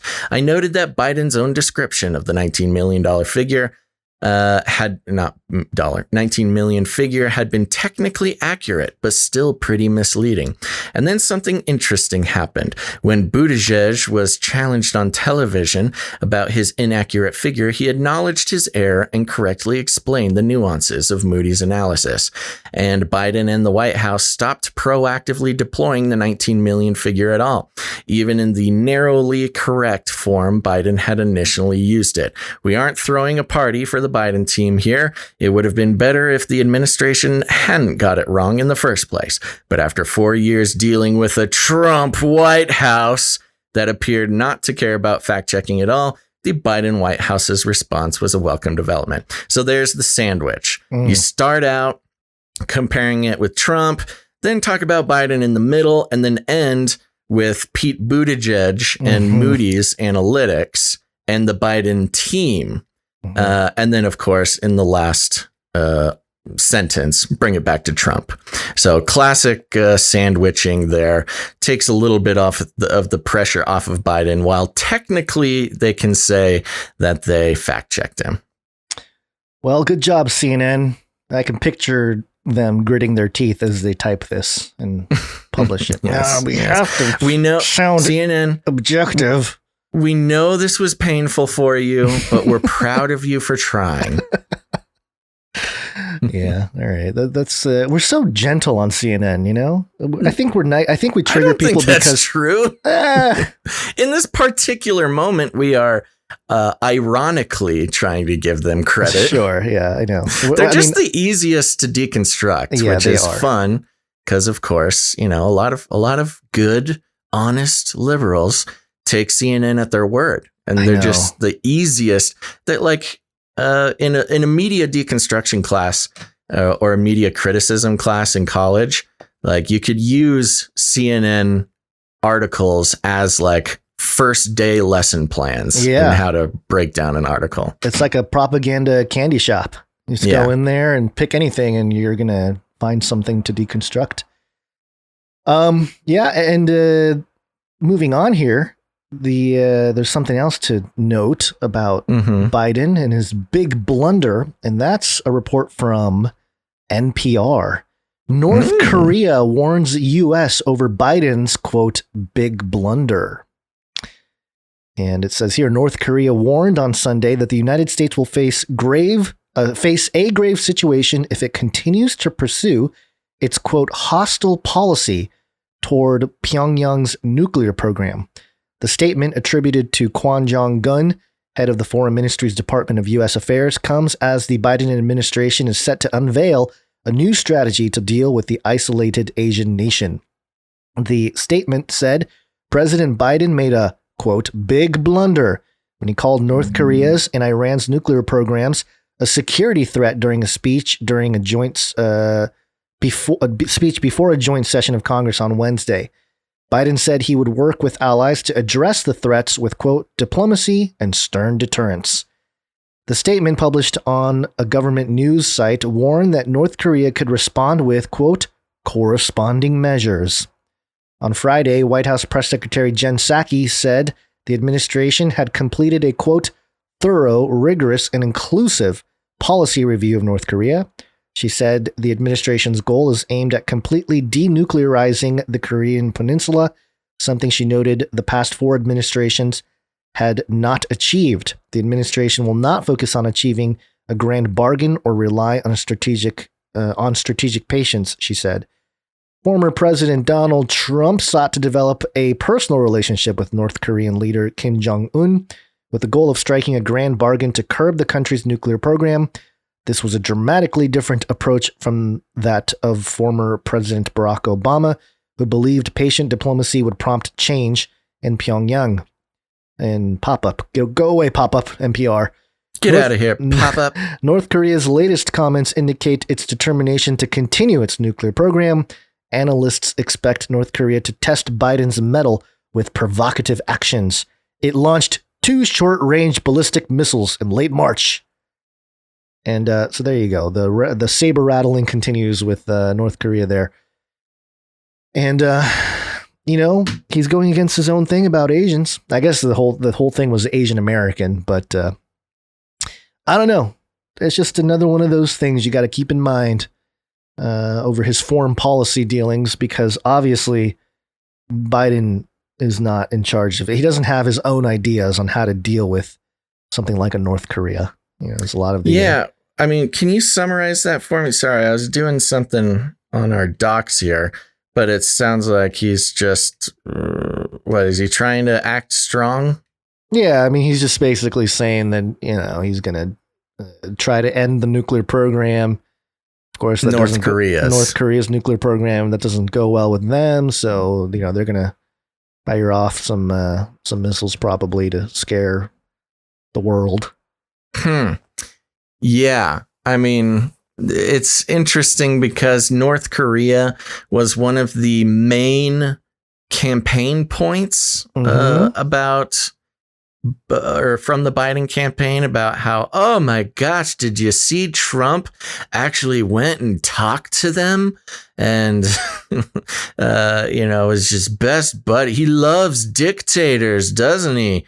And then after Trump did that, we had a great time with North Korea. We were just hanging out, talking about missiles and stuff, but it was fairly quiet.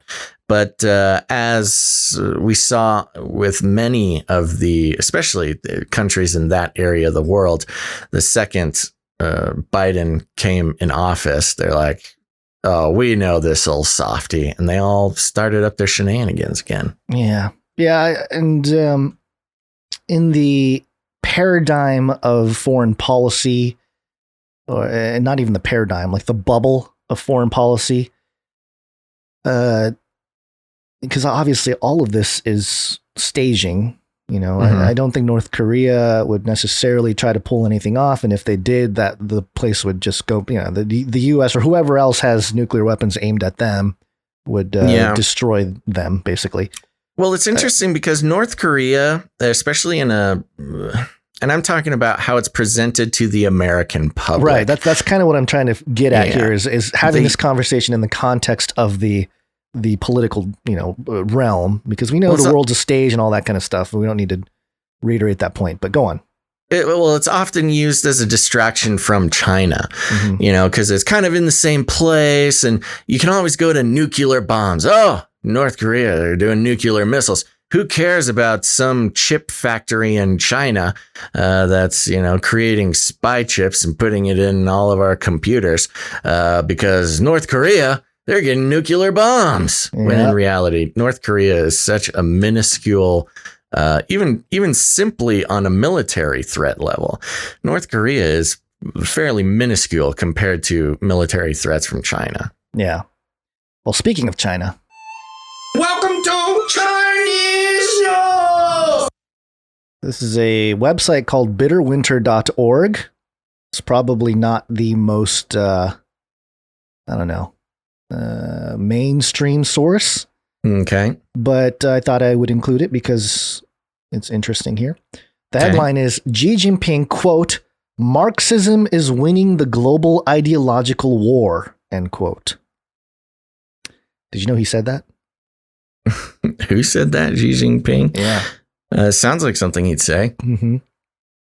It says here, on April 28th, 2021, the daily newspaper of the Chinese Communist Party, the People's Daily, introduced to its readers the recently published book, Questions and Answers on the Study of Xi Jinping Thought on Socialism with Chinese Characteristics for a New Era.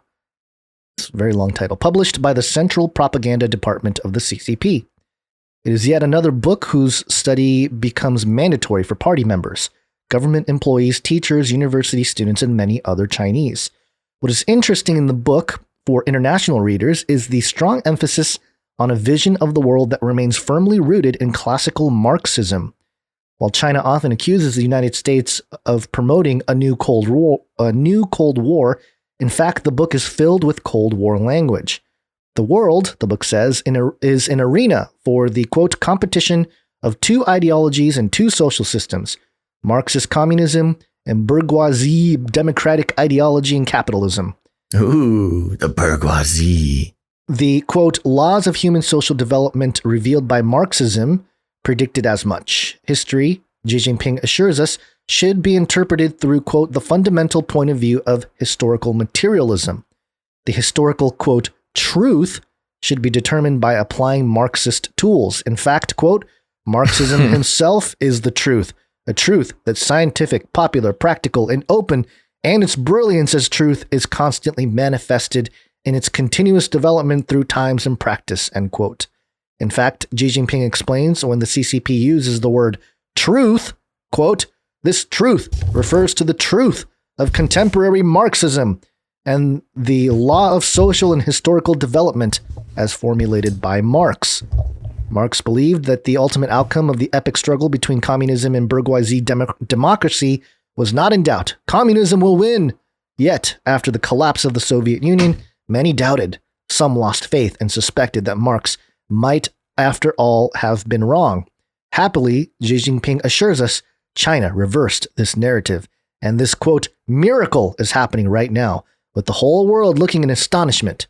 COVID-19 offered the final evidence that Marxism is winning. Quote, China's epidemic prevention and control, the book insists, has achieved major strategic results, and among the major economies in the world, only China was able to achieve these results.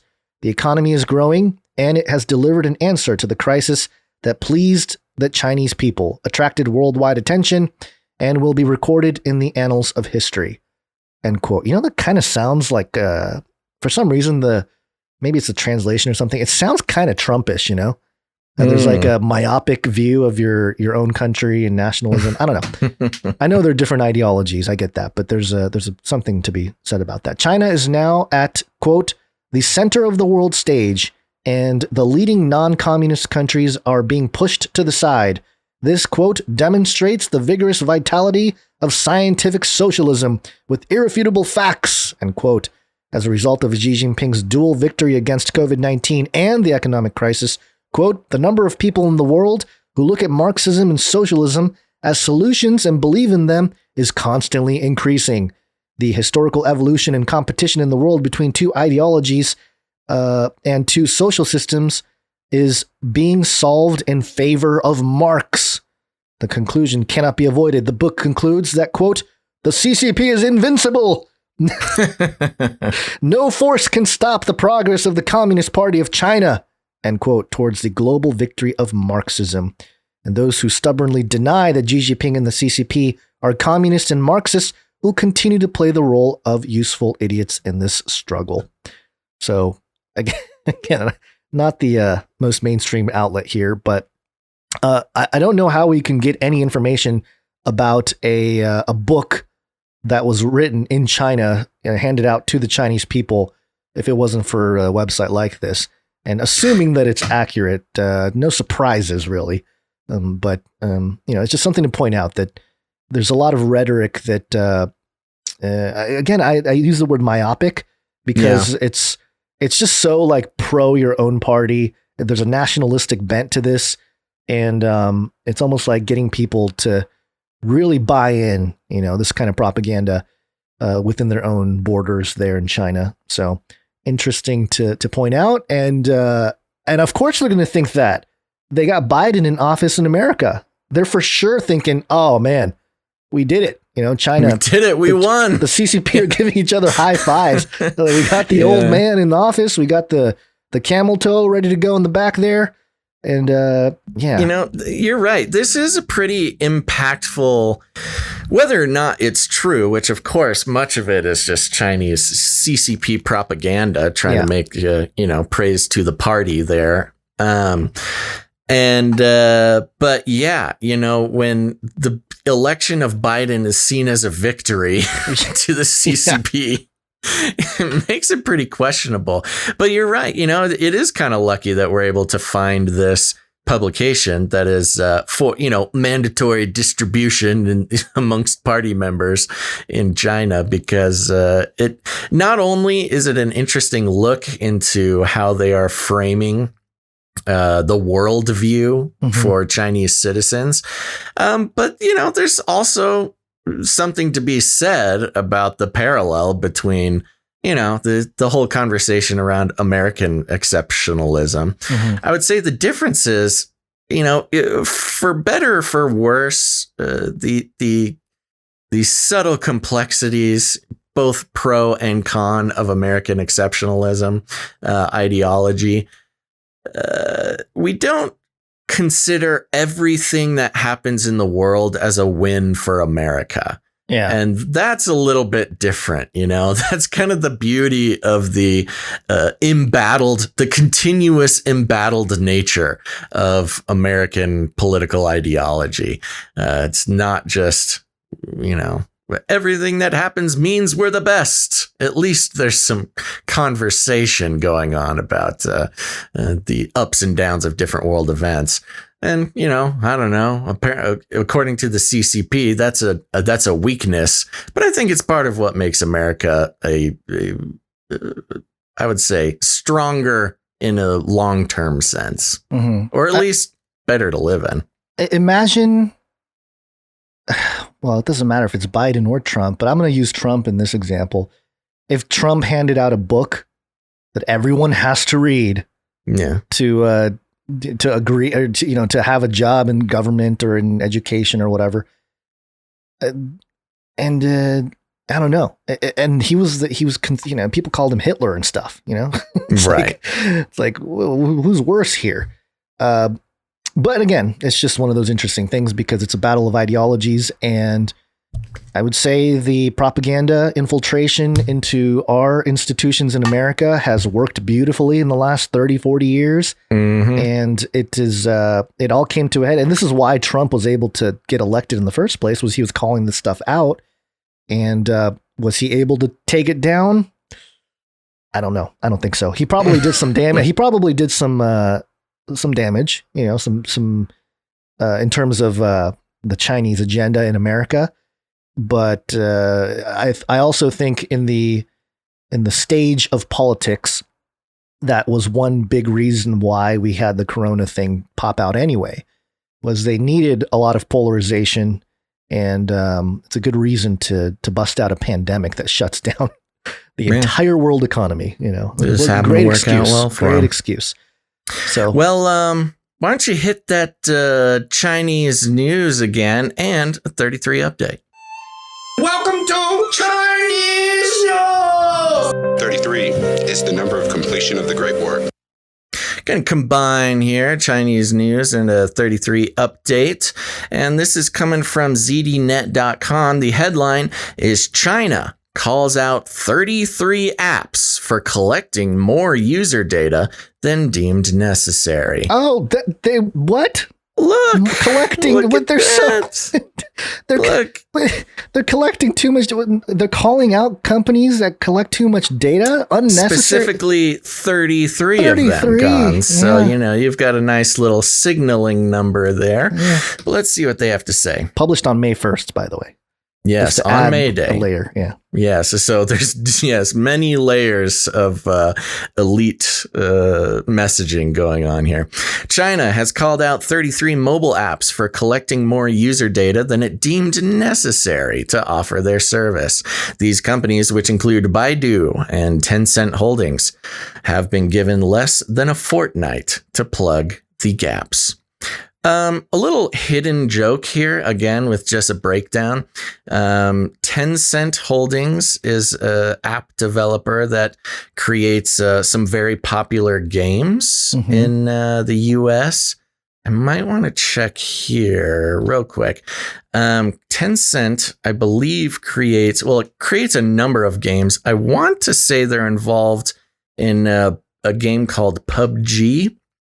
And I'm not going to go through explaining this whole joke, but the fact that they're referencing PUBG and they use the word Fortnite in the same sentence, just a little shout out to Canary Cry gamers out there. A little connection for you. The Cyberspace Administration of China, CAC, said in a brief statement Saturday that these apps had breached local regulations primarily for capturing personal data that were not relevant to their service, citing complaints from the public. The government agencies said operators of the apps were found to have infringed the rules after authorities assessed several popular apps, including map navigation apps. These apps also gathered personal information without consent from their users, according to CAC. Amongst the list of 33 were apps from Sogu, Baidu, Tencent, QQ, and Zhejiang Jianjin Technology. These operators now had 10 working days to rectify the issue, failing which they would be subject to penalties laid out by the regulations, CAC said. The government agency in March released regulations that prohibited mobile app developers from refusing to offer basic services to customers who did not want to provide personal data that were unnecessary for the provision of such services. It said the legislation would provide greater clarity on the types of data deemed as necessary for commonly used apps, including ride-hailing, instant messaging, online retail, and map navigation. For instance, ride-hailing apps would need to access the user's phone number, payment, and details and location, CAC said. Excuse me for 1 second. Yeah, it was... What do you got? Sorry. Yeah, I just had, you have something hanging out in your nose you got to get rid of, but you don't want to make a gross noise. Okay. Okay. It added that the new regulations were needed as mobile apps grew increasingly popular and the collection of a wide range of personal data became prevalent. It noted that several apps sought personal information by bundling their services and prevented customers from using basic functions if they refused to authorize the use of their data.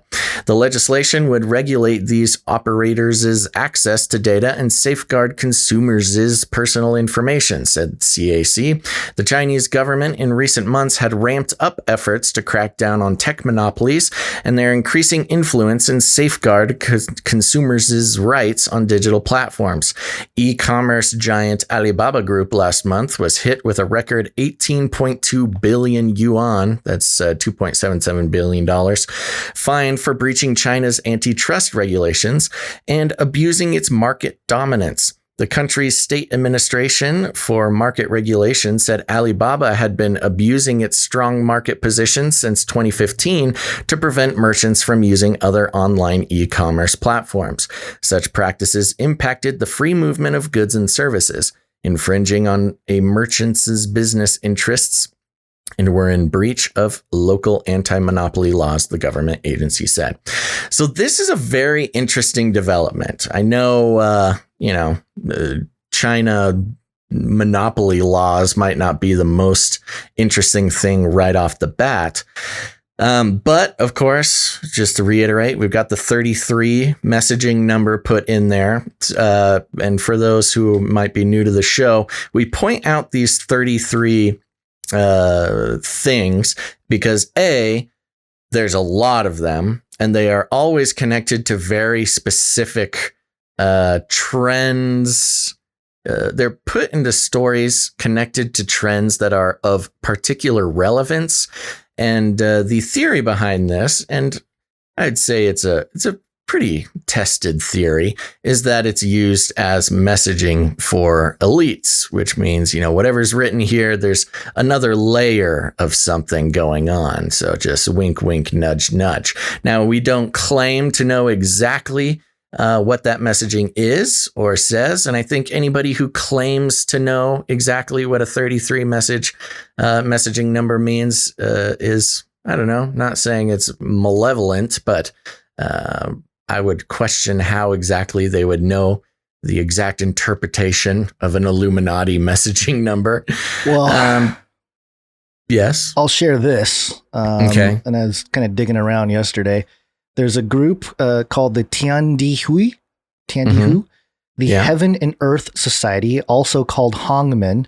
The Vast Family is a Chinese fraternal organization and historically a secretive folk religious sect in the vein of the Ming loyalist White Lotus sect, the Tiandihui Ancestral Organization. It's also synonymous with the triads or parts of the triads. Right. And it says here that I had a part highlighted and it went away. What happened to the highlighted part here? Oh no. Hold on. Where did it go? Hold on, I'll find it.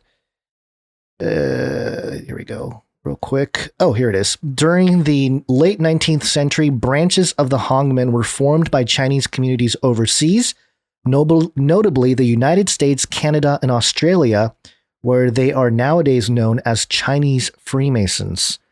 So there you go. These right. Exactly. Organizations exist in US, Canada, Australia.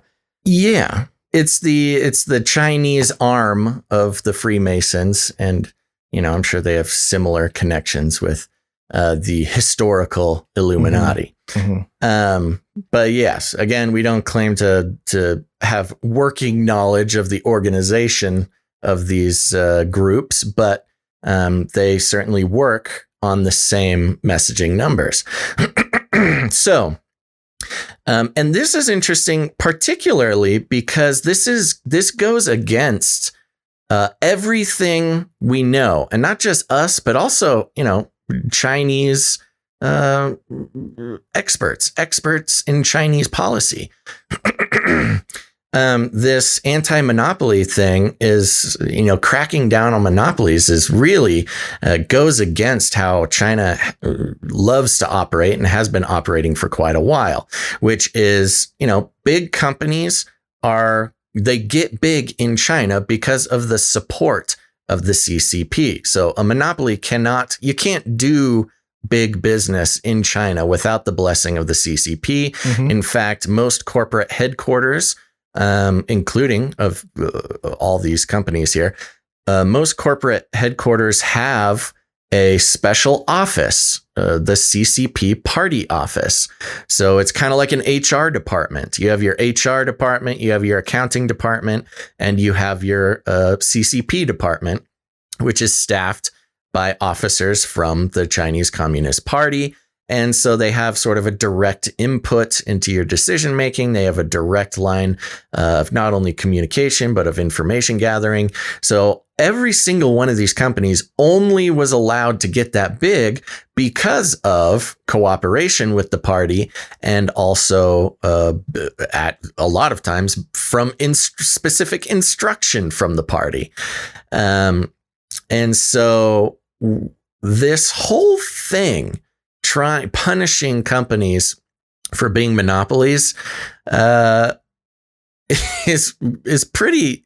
I could imagine this be really infuriating to these companies because they just take orders from the party anyways, and that's where they get where they are. And now the party is breaking them down. So this is a very specific move. It looks like sort of a righteous war on behalf of the consumers. But the messaging number 33 and the fact that it goes against everything we know about how China big business operates. This is some sort of virtue signaling or restructuring, because I think it's because maybe Trump shook things up so much with the sanctions and the combativeness. And maybe they're just trying to, restructure the whole corporate landscape, possibly to circumvent some of the issues that Trump created. Or maybe Biden's little sanctions. I mean, he hasn't done anything very exciting. Mm-hmm. But whatever it is, this is a purposeful restructuring and messaging toward and from the corporate landscape of China, which means something is afoot. I don't know what it is, but it's considering how confident they are that Marxism won. I can't imagine that this is good news. Yeah, for I us. get the feeling that this is more of a could be, and this is just speculation on my part, admittedly. Mm-hmm. But maybe they're going, hey, we collect all the data on the people. You guys need to either back off because we want to monopolize the data, or if you're gonna do this, make sure it feeds to us exclusively up here at the CCP headquarters. And you guys can't make your own decisions on what to do with personal data like that. So it could be one of those. Yeah, I think you're right.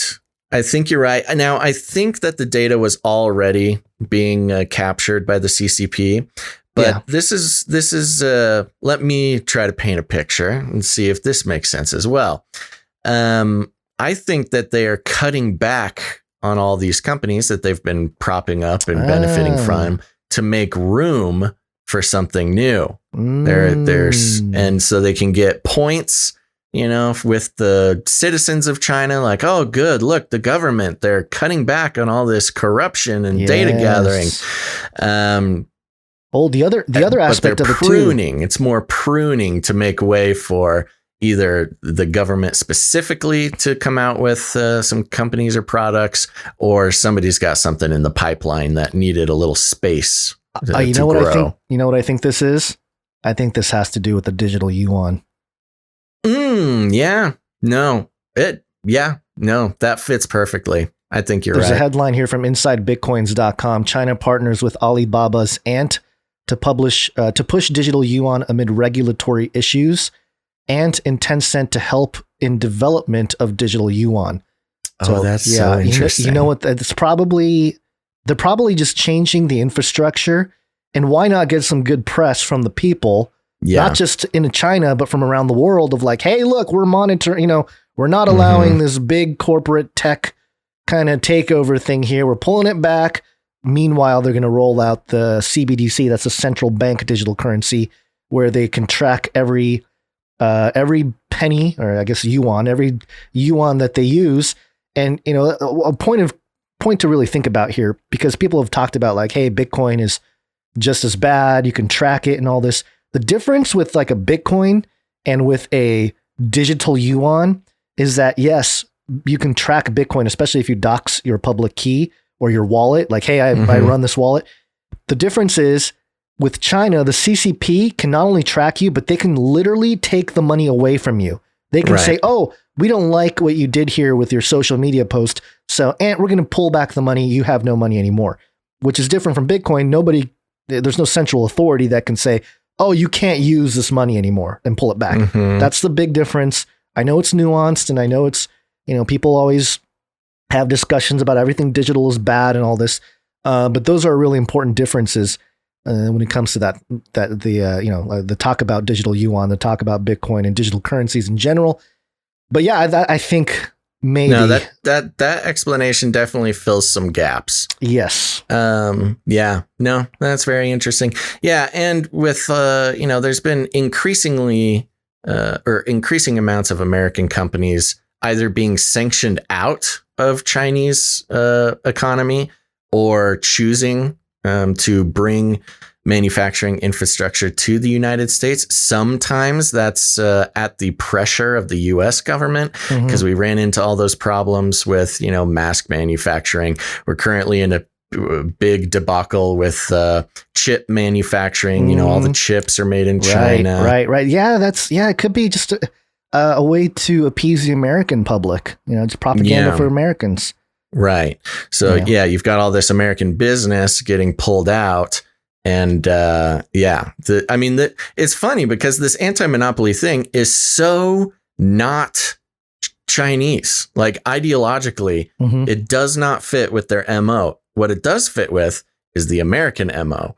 And so, like I said, could be simply a virtue signaling exercise to, gain some goodwill with the Americans.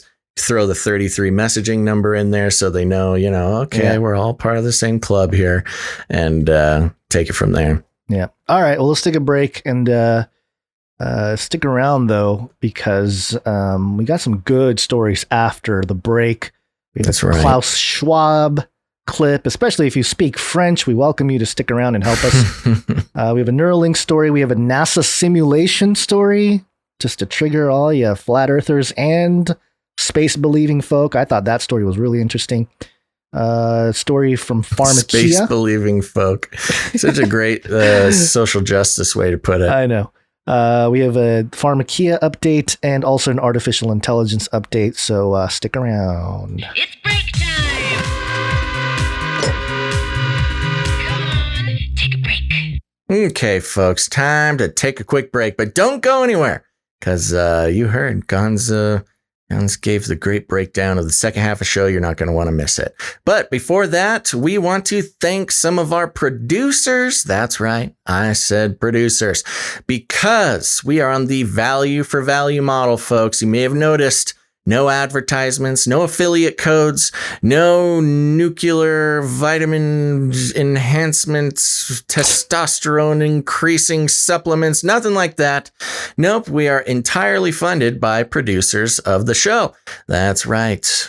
How do you become a producer, you might ask? Well, producers are not just people who have given their time, talent, or their treasure to the show, but they're people who have decided to stand firmly against the tidal wave of the advertising industry that has for so long dominated not just American culture, but global culture and economy. And not just the economy, but the mindscape of citizens all over the globe, or the pancake, or wherever, the donut earth, who knows? But, advertising, think of all the worst big evil companies. Who are they? We're talking Google, we're talking Facebook. 99% of all those guys' profits come from advertising. So why would we want to be in the same business as Facebook and Google? In fact, advertising is responsible for all the big cyber evils of the world: big data collection, privacy concerns, international geopolitical data transfer industries. All of that is driven by the advertising industry. And what is the advertising industry? It's collecting your data, building a model of you, selling that model to other companies so that they can use the most effective brainwashing techniques on you over and over and over again, sometimes without you even realizing it, in order to control your spending, but not just your spending, but your worldview. The Hegelian dialectic, creating a problem and then selling you the solution to it. It's all wrapped up, baby, and it's a big evil system, which is why we are committed to the value for value system, which, some would say is a far more biblical system than, those other nasty ways of making things happen on this earth, whatever shape it may be. But our producers are people who have decided that they are going to raise a fist in solidarity and join the revolution against the advertising industry, which commoditizes you and your energy and your time and your attention, and tries to convince creators like Gons and I that we should package all that up, put it on a truck, and sell it to a company for our own personal gain. And we just decided we're not going to participate. It's as simple as that. We're not going to participate. And we invite you to not participate in that as well. Instead, the value for value system, which is we create value. We do it 3 times a week. We're doing like 10 hours a week, folks, of just broadcasting. That's not even counting the lead up or the cool down.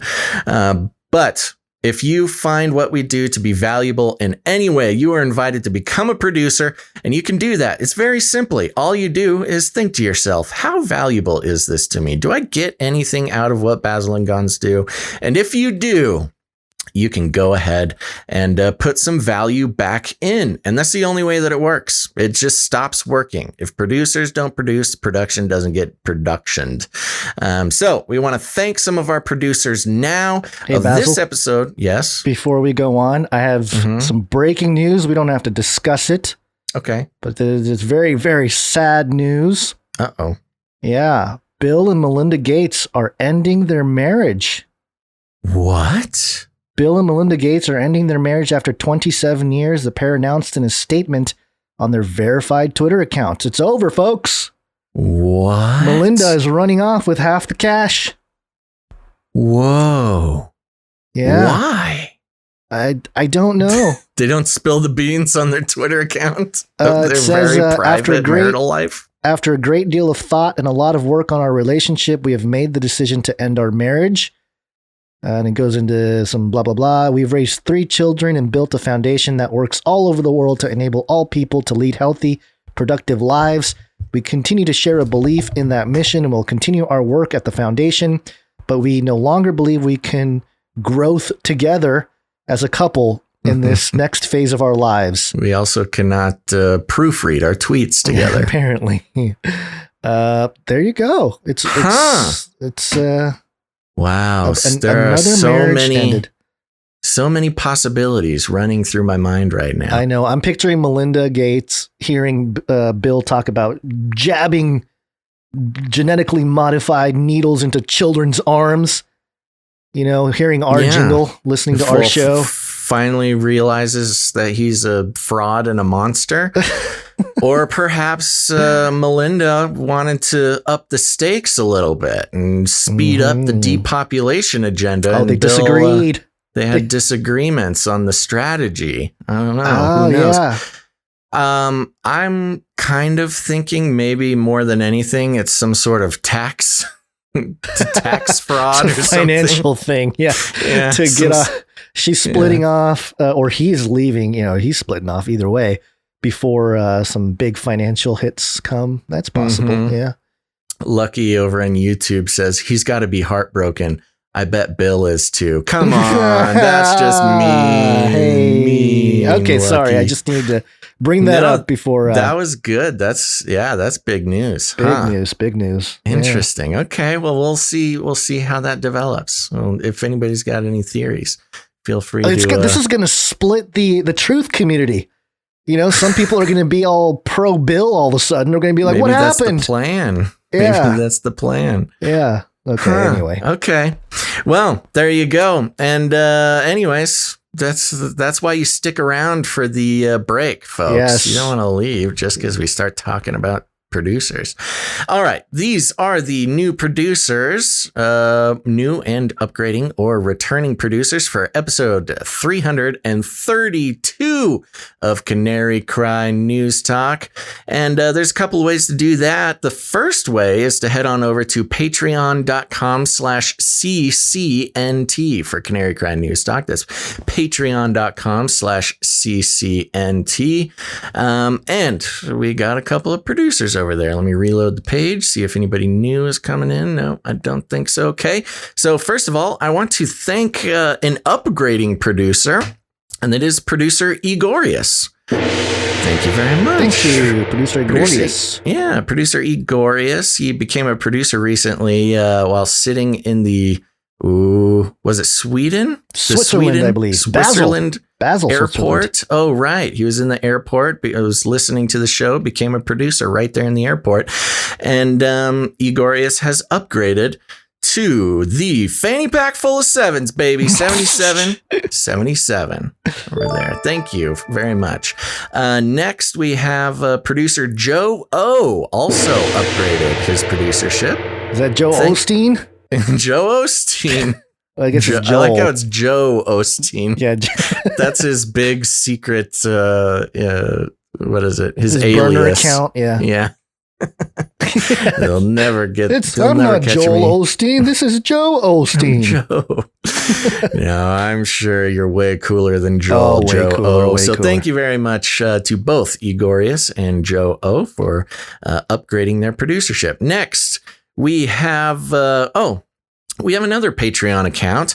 Now, you are listening to Canary Cry News Talk. We have another interview-style show called Canary Cry Radio. You are welcome to support either of those Patreons. If you haven't listened to Canary Cry Radio proper, we invite you to do that. Just search Canary Cry Radio on your podcast player there. And we've been doing that show since 2012. We slowed down a little bit this last year, admittedly, to the chagrin of many, but it's not dead. Don't worry, folks. Stay subscribed. But there's plenty of episodes to go. We just had someone in the chat, so foreseen. Wait, the gates have just split. Does that mean Hades is open? Any news on CERN? The portal is open. The gates have split open. That's good. Okay, sorry. Okay, where was I? Anyways, go listen to Canary Cry Radio. But we have a few producers who came in on patreon.com/Canary Cry Radio. And I want to thank new producer Don S. Thank you, Don S. Yeah, coming in with the 316, John 316 producership. All right. Next, we have producer God Fearin 7. Spelled funny, but thank you very much, God Fearin 7, for coming in. Then we have producer Simon H. Hey, thank you, Simon H. Thank you, God Fearin 7. And it's hard to say that one, but they came in. It's hard to say because it's spelled kind of funny, but we appreciate that. They came in during the show, so good job. Okay, now Patreon is not the only way to become a producer. In fact, a lot of people don't like Patreon. That's okay.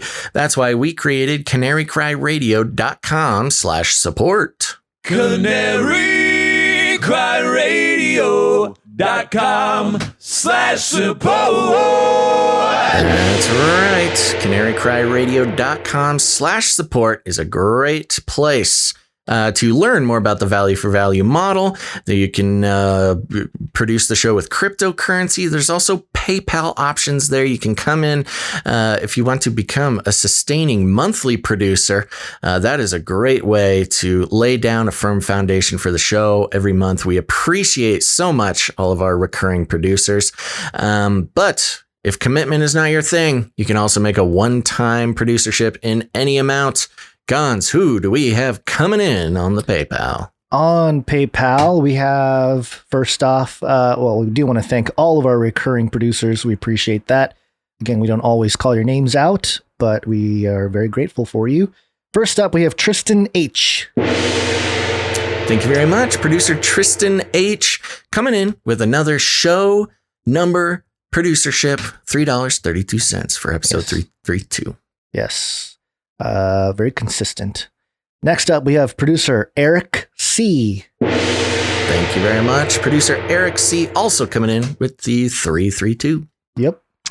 Thank you, Eric. Next up, we have producer Kimberly W. Kimberly W. came in with $9.84. Why is that, Gons? Well, there's a note here. And I feel like I'm going to mess up these words, but I'm going to try. Oh, you want to try? Okay. I gave it a read before, so maybe not a hot read, but a lukewarm read. Let's see how this goes. In honor of the ongoing eruption of Geldingadlir.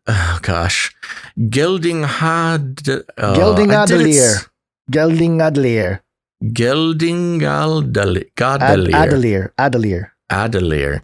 45 days and counting. I decided on the date of the first church in Iceland being built, as far as we know, which was built by former Viking. Ooh. Oh. Porvarur Spakburvarsson. Porvarur Spakburvarsson in 984 AD. Okay, well, thank you very much for that piece of history there, Kimberly W. I was unaware that there was a volcano going off over there. Yeah, I feel like there's 45 days. It feels like there's always one in Iceland. And actually, in college, I dated someone from Iceland, and I learned that the word geyser is, I think, the only Icelandic word that is in the English vernacular. Oh, that is interesting. English verbiage. Okay. So, there you go. Thank you, Kimberly W. Appreciate it. Mm-hmm. And thank you for the interesting note there. You know, all the men have son in their last name, and all the women have dottir in their last name in Iceland. Because they're daughters and sons. Yeah. So a male and a female of the same family will have different last names? I don't know. You put me on the spot. I just remember like this name here, Bodvarsson. It means like son of Bodvar. Huh. Yeah. Or if it's Bodvar Dottir, it's daughter of Bodvars. I think, I don't know, maybe Kimberly W. can correct us. That's my limited knowledge of Iceland. I always wanted to visit. Beautiful country there. Okay, next up we have producer Ciara F. Oops, wrong button. There we go. Although Ciara deserves the ding too. She can have the ding and the gong. Thank you very much, producer Ciara, coming in with a pocket full of sevens, $7.77, and says, "Happy birthday. Happy birthday to Marius on 5/1. Ooh, Mayday. Manoj on 5/3. That's today. And my fellow Samaritans from Canary Cry community. May the 4th be with you." All right. Thank you very much. Okay, so we got a couple of birthdays over there at the Canary Cry community. Do you want to hit the happy birthday thing? It's my birthday. It's my birthday. Happy birthday to me. There you go. Happy birthday.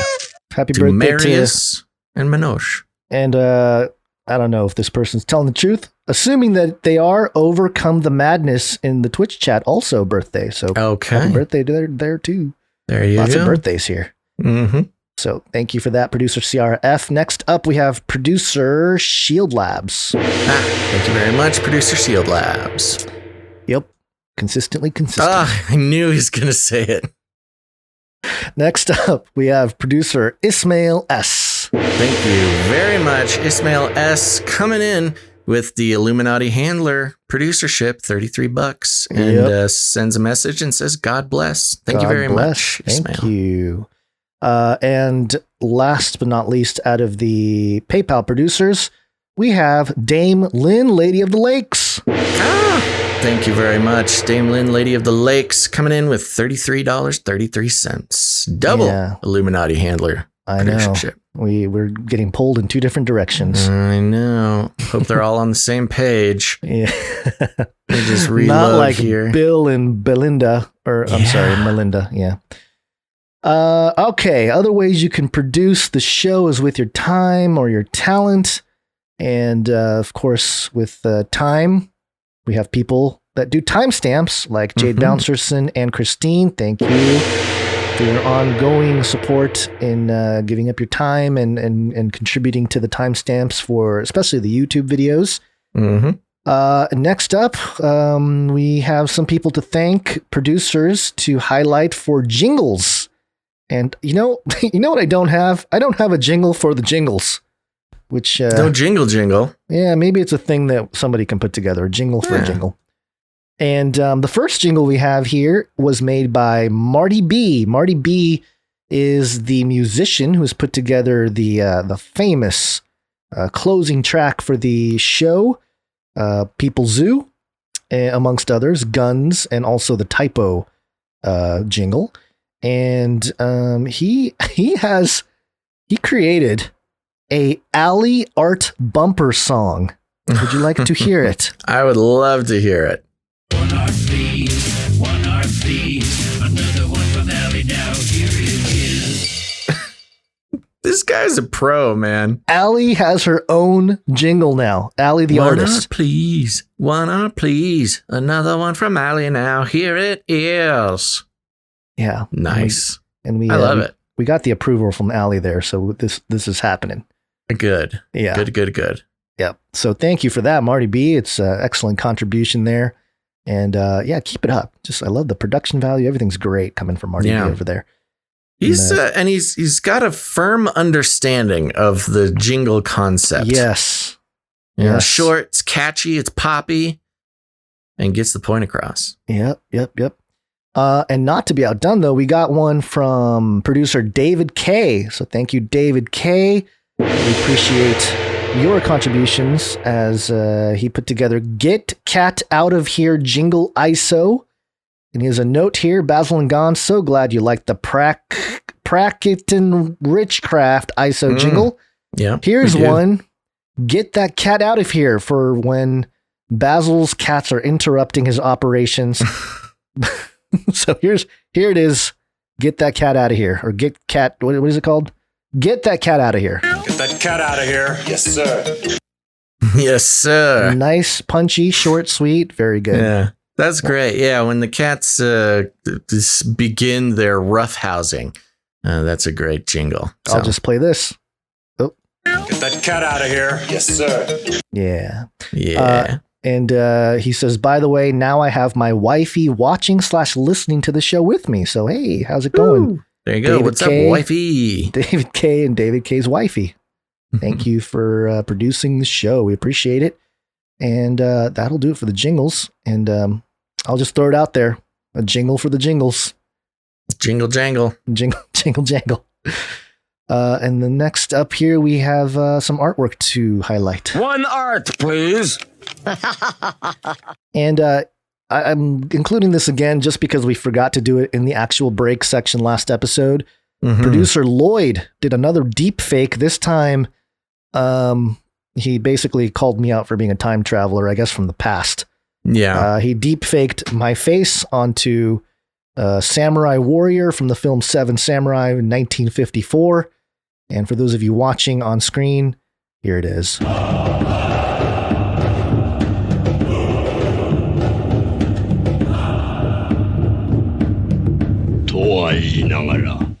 Oh, that voice. Toy. I can't solo toy. Yeah. Do you know what he's saying there? No, I don't. Okay. It's Japanese. I can tell you that. I know. I was going to see if you knew that, whatever he's saying. It was part of your vocabulary. It's, no, I have like a 4th grade level vocabulary in Japanese. So I can communicate, but when it comes to I bet it's something language, cool. Yeah, I bet some it is. real cool. Well, to is like tiger, I think. I don't know. Anyway, that was a great deep fake. Another deep fake. This one impressed the wife, by the way. Mm-hmm. And I was trying to say, see, I can do maybe a man bun type situation. But she didn't go for that. She said, I didn't buy it. She doesn't need a grimy samurai man walking around. Haven't taken a shower in a few days, So thank you for that, producer Lloyd. And next up, we have one from, this one is actually from Dame Lynn, Lady of the Lakes. Yep. Has a little piece here. Go ahead.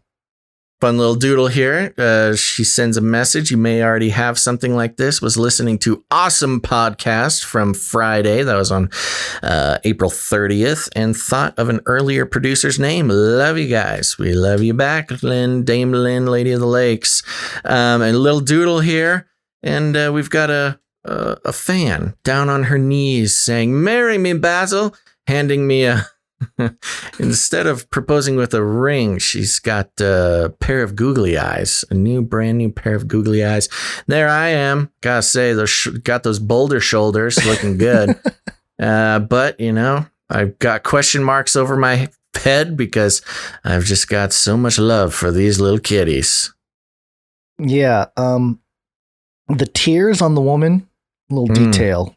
Yes. Just making these women cry. I'm such a heartbreaker with these, with this pride of lions I've got living with me. Thank you very much, Dame Lynn. Yes, thank you. Appreciate it. Next up, we have one from Mr. Jag. He's the Hungry Hungarian.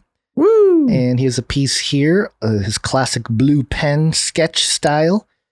And it says, he's coming soon.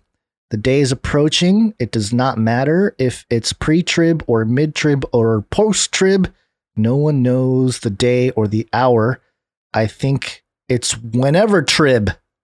So there you go. And it's got a person looking up. Is that what that is?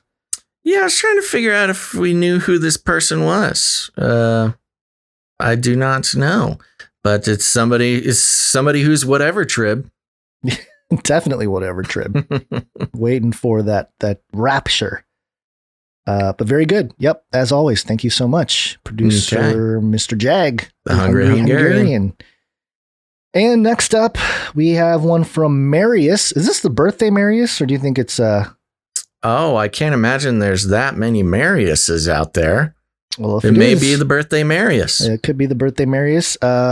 He put together the Basil Basilman IV. Yes, my just genius impromptu naming of my great grandfather, the sea captain from last episode. I did very specific. I knew we had this art, and you'll see I took down the portrait of the Basil Basilman in the back there, but I thought about keeping him up. Probably should have done it, but for those just listening, we've got just a beautiful museum style art. Montage. Well, it's the golden frame. Oh, the golden frame, yeah. Articulated golden frame there. And it is of the sea captain from The Simpsons. The Simpsons, yeah. But it's in the, what is that artist's name? The guy from the 60s? Andy Warhol? Andy Warhol, yes. It's got kind of an Andy Warhol vibe. The first frame of this cut in quarters here. The first frame is the sea captain's got big old googly eyes. The second one is kind of a grainy black and white. The third one is in a negative. And the fourth one is like a sketch. And it says signed by Picasso down here. Yeah. So maybe this was Picasso's Andy Warhol period. Was there such a period? Totally. Oh, okay. I didn't realize. I always forget that Picasso was not that long ago. No, he wasn't. Yeah. My fairly parents, modern. we went to actually, I've seen Picasso paintings. I went to LA, some art theater in LA, and there was a giant earthquake while we were watching the display of Picasso. That's exciting. Pretty crazy. That adds a level of excitement that many don't get from looking at modern art. Giant wall where the big mural was painted starts rattling and shaking. It was quite the experience. But my parents had bought this. It was like a photograph of Picasso, and he's sitting there at like a dinner table, and he was quite the character. He had these like bread buns. I don't even know what they're called. They look kind of like bear paws. You know those.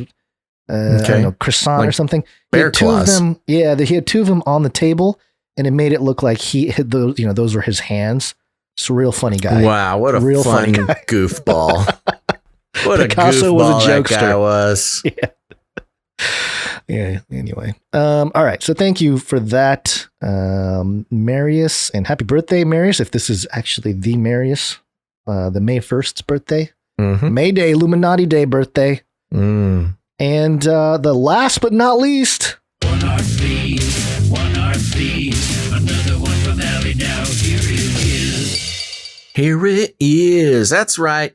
It's coming from producer Allie. That's Gaslin Bonds in the chat, coming in with another pencil creation. This one is of Basil Basilman IV, famous great grandfather, sea captain of myself, and it's the painting hanging up on the wall there. Two big, giant, googly eyes. But there's a little Monty cat sitting down there just staring up at his ancestor. Yes. And very cute. Very cute. And this one came with a poem, Basil. Oh, I did not know this. Oh, you didn't? Okay. I was going to try to find some background music to go with this, but I didn't have time. Okay. But if you want to try, this is the Ballad of Basil Basilman IV. Oh, if I want to try. Yeah, since it's, it's about your people. Let me get to it. Oh, I've got it. Oh, yes. Let me figure out the meter here. I'm trying to find some kind of, what is this? There's nothing good. I don't have anything good that I can pull up, but go ahead. Okay. Well, here it is. A reading. The Ballad of Basil Basilman IV. Ooh. Okay. This is by Poem by Ebony Blaze. The bestest granddad ever, Basil Basilman IV, looked so handsome in the portrait from a shanty in the north. When I saw him at the yard sale, I could not believe my luck. I could buy my famous grandfather and load him in my truck. It shouldn't have surprised me. I admit I gasped aloud. The famous old sea captain had attracted quite a crowd. I eyed the other sailors who were staring at Papa. What if they were to buy him? I began to clench my jaw. No, they mustn't. I must have him. Oh, the agony and pain. Wait, that's Monty on my shoulder, digging in his claws again. Monty nodded at the people, and I knew he had a scheme.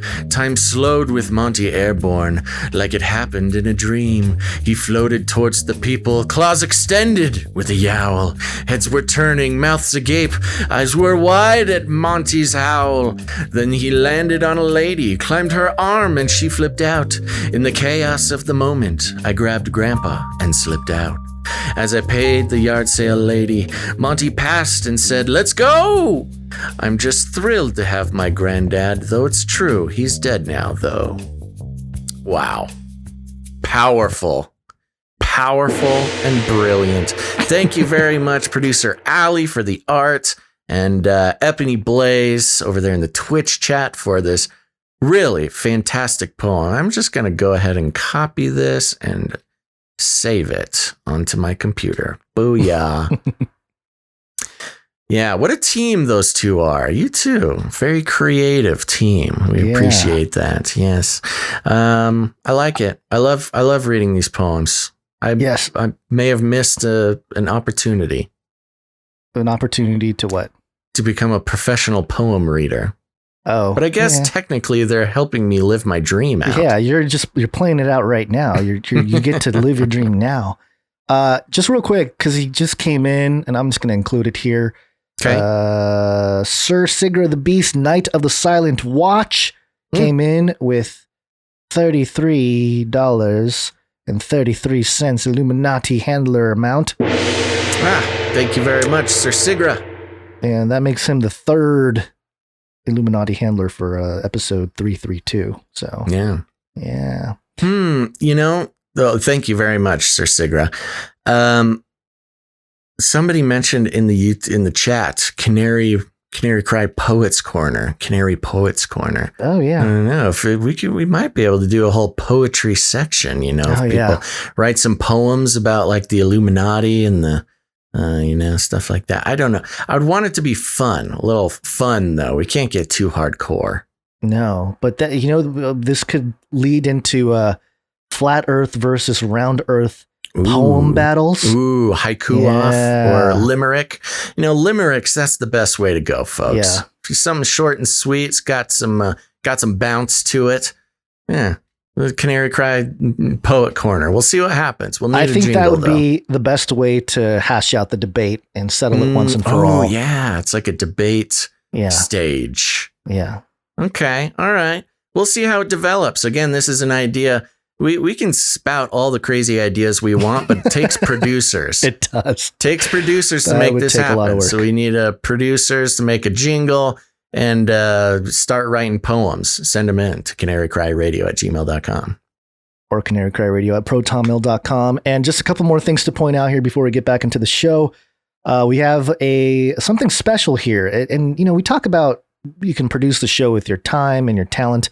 This is a combination of time and talent. Mm-hmm. We got a note from Josh C, and he wrote a 2,000 word story about Basil and Gans. Whoa!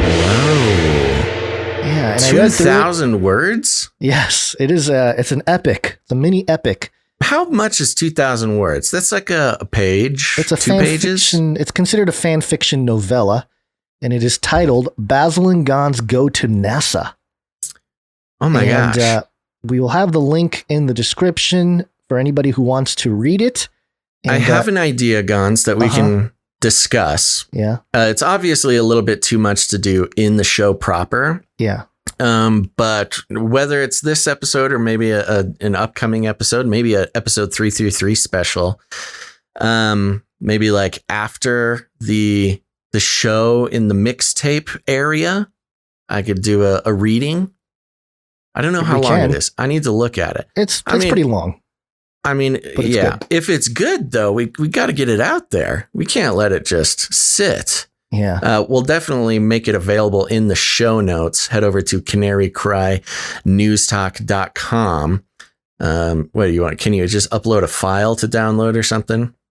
We can. I just have a link right now. Oh, a link is good. Yeah, it's published. It's public, so it's out there. What is it on? What's the platform? I'mJoshingYou.com. Oh, it's a whole thing. Yeah. You said it came in on the Proton Mail? I believe so, yes. Okay, I'm trying to look for it. It's titled 2,000 Word Story. Oh my gosh, I'm opening it now.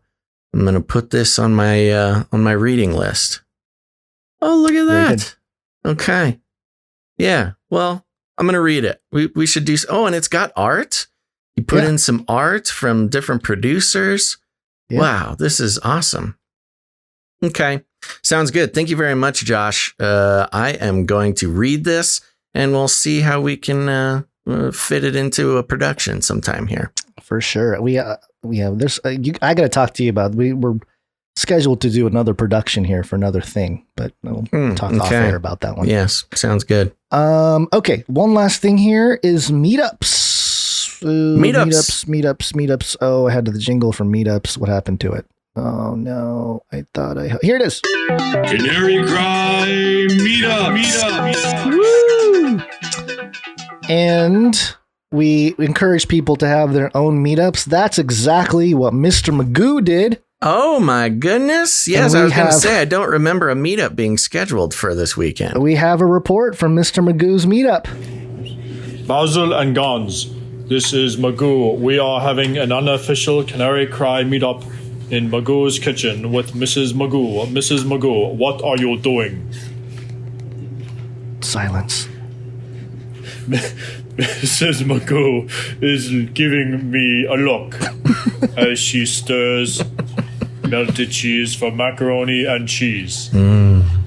Basil and Gons, this has been a splendid Canary Cry meetup in Magoo's kitchen. Good day. Oh, I see what's going on here. Well, that's great. You know, that's actually the first meetup report from a meetup not created by producer Ciara, which I appreciate. Thank you very much, Mr. Magoo. You had a shy meetup member there, but we appreciate the report. Sounds like you had a wonderful time in your kitchen cooking macaroni and cheese. And, you know, the family that Canary cries together stays together. And welcoming introduction to Mrs. Magoo. Yes, sounds like quite the cook. She's I don't know much about her. She's as mysterious as Mr. Magoo himself. But we appreciate it. Thank you for that. And we just want to mention that there are meetups that Ciara is putting together, physical ones. Florida, May 21st coming up. Southern California, June 26th. Did that change dates? I don't know. I thought it was the 24th. I don't know. May have changed dates. Arizona, July 24th. Missouri, September 11th. And Ohio, October 30th. And again, CiaraLauren93@gmail.com for more information about Canary Cry meetups. If you live in any of those places, Florida, SoCal, Missouri, Ohio, whatever the other one was. I wasn't listening to you.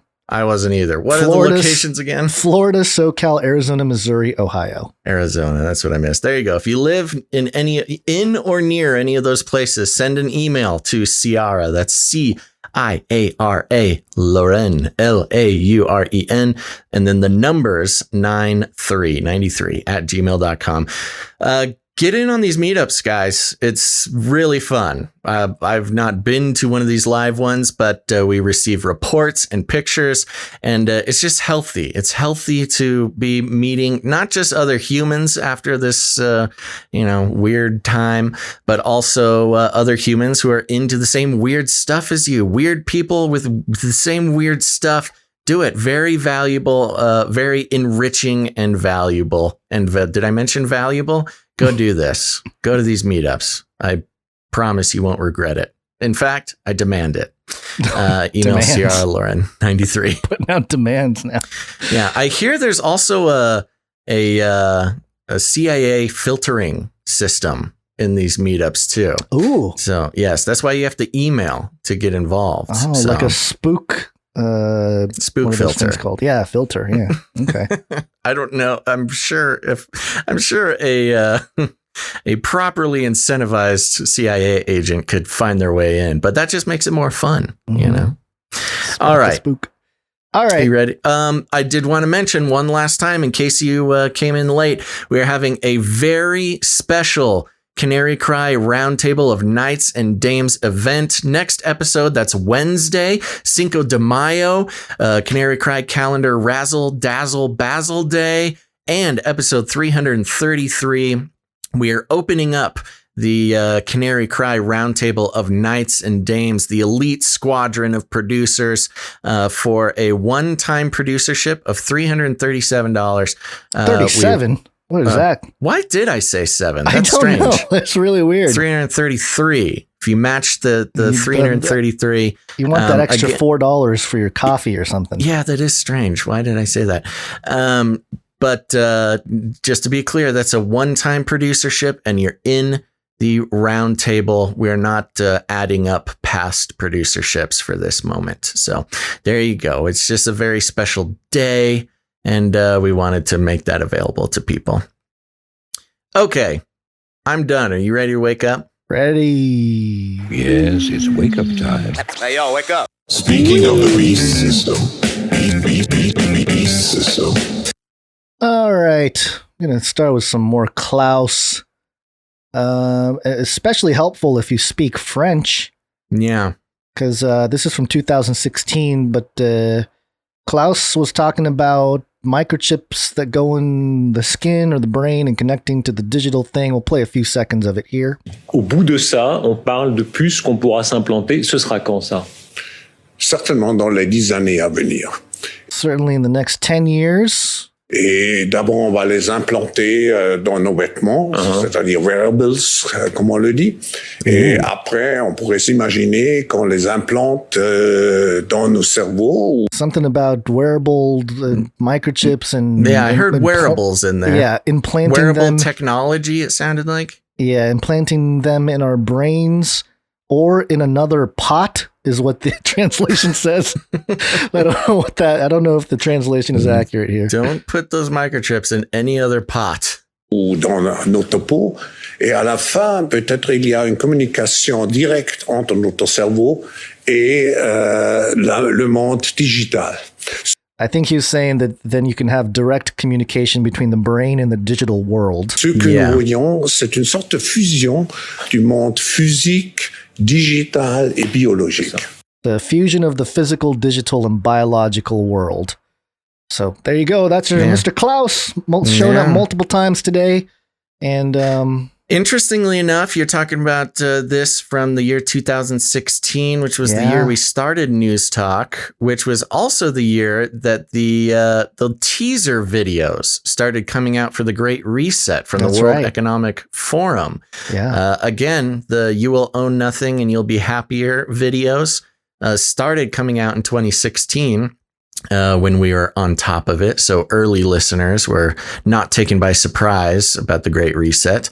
But who knew it was actually going to make it this far? Yeah. And a pandemic that cut the world. I will say, you can slip it in. Klaus Schwab still sounds like a villain, even in French. A romantic villain, but a villain nonetheless. Yeah. Yeah. Yeah. Well, speaking of that, brain chips, I got a story from RT over here, RT.com, which just really tickled my fancy. The headline is Neuralink co-founder quits weeks after hinting brain tweaking software could reanimate dinosaurs in Jurassic Park situation. This was updated 8 hours ago, so this is a new development. The co-founder of Tesla tycoon Elon Musk's controversial neural implant project quietly left the firm last month, only revealing his departure on Saturday via Twitter. So this was just a couple days ago. Max Hodak said had actually left the company in early April. Hodak, who co-founded Neuralink with Musk, was most recently seen speculating about the potential for the project to semi-reanimate dead dinosaur species a la Jurassic Park. Here's his tweet here. Some personal news. I am no longer at Neuralink. As of a few weeks ago, I learned a ton there and remain a huge cheerleader of the company. Onward to new things. The engineer has thus far remained silent about his reasons for quitting, insisting he, quote, learned a ton at Neuralink and remains a huge cheerleader for the company. Weird that's what he co-founded the company. He wasn't just an employee. This sounds like an employee who's trying to keep his letter of recommendation. Yeah, interesting. However, an individual questioning Hodak on his future projects seemed to have inspired him to eat his words.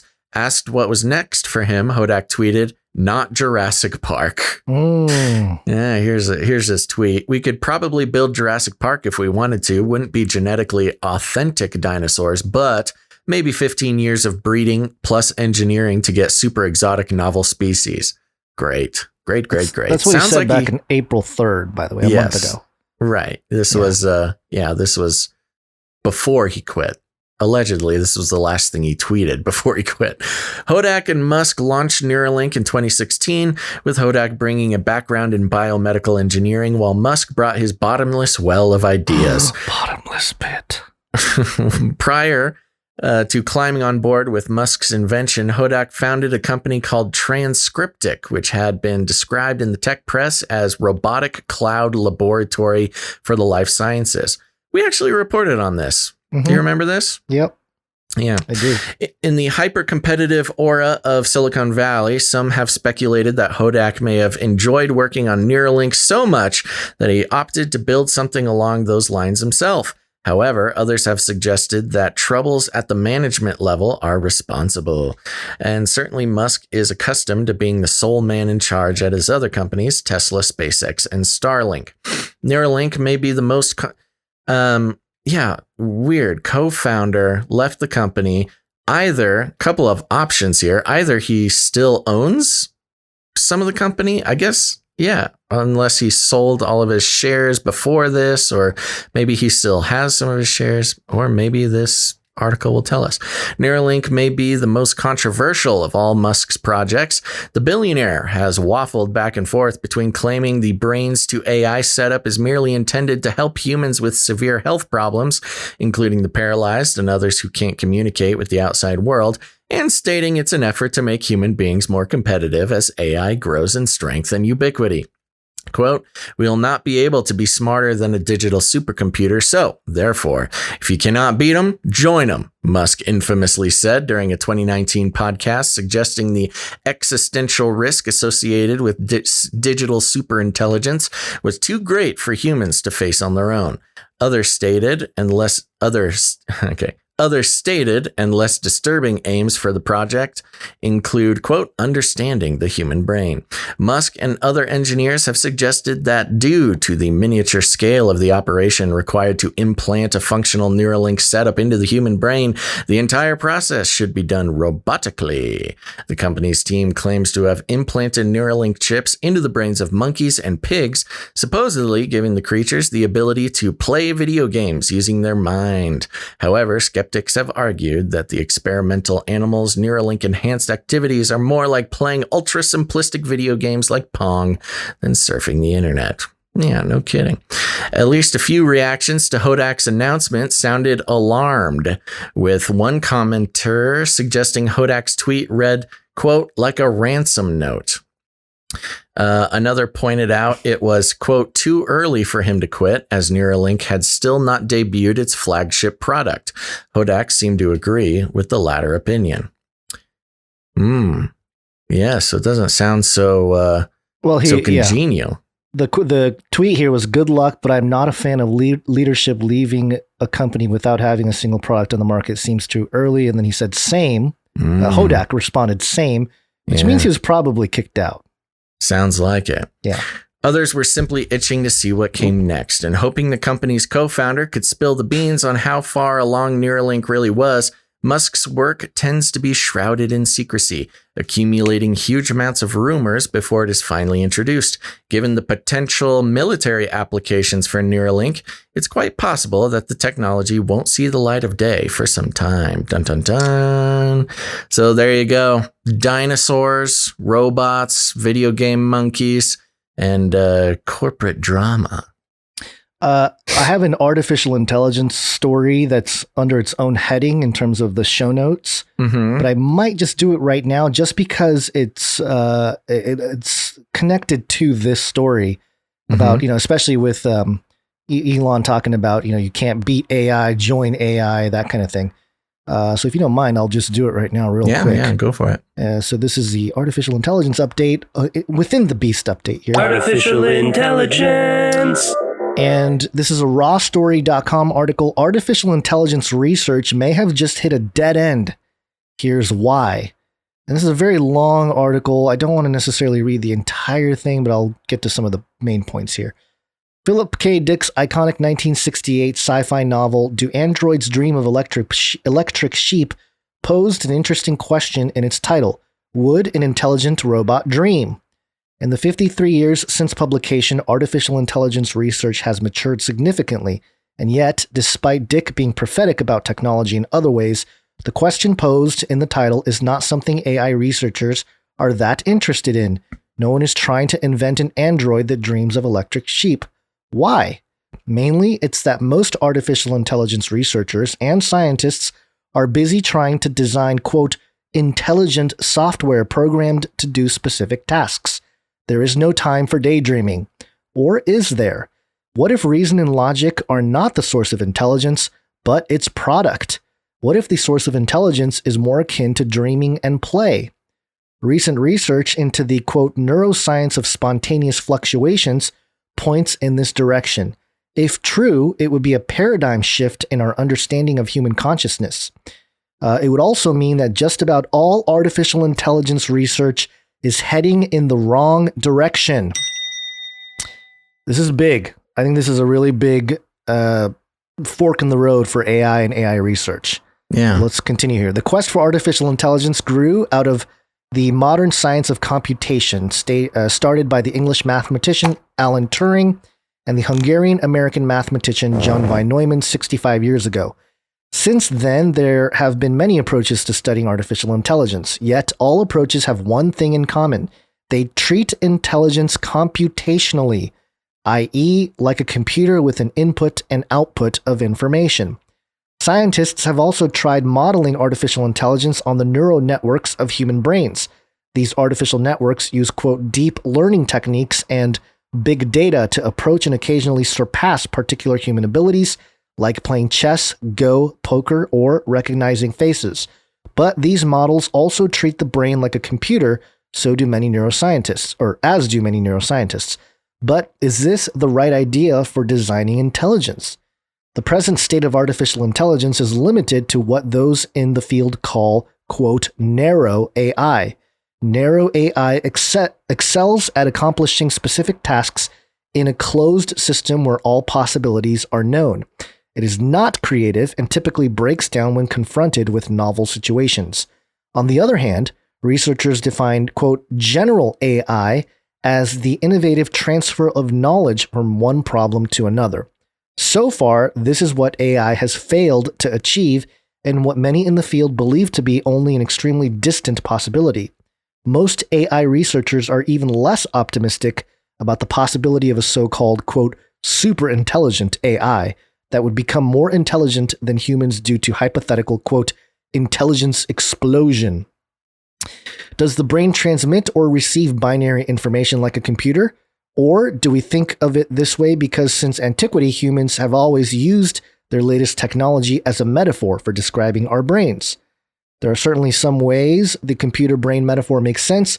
We can undoubtedly assign a binary to a neuron that is either fired 1 or not 0.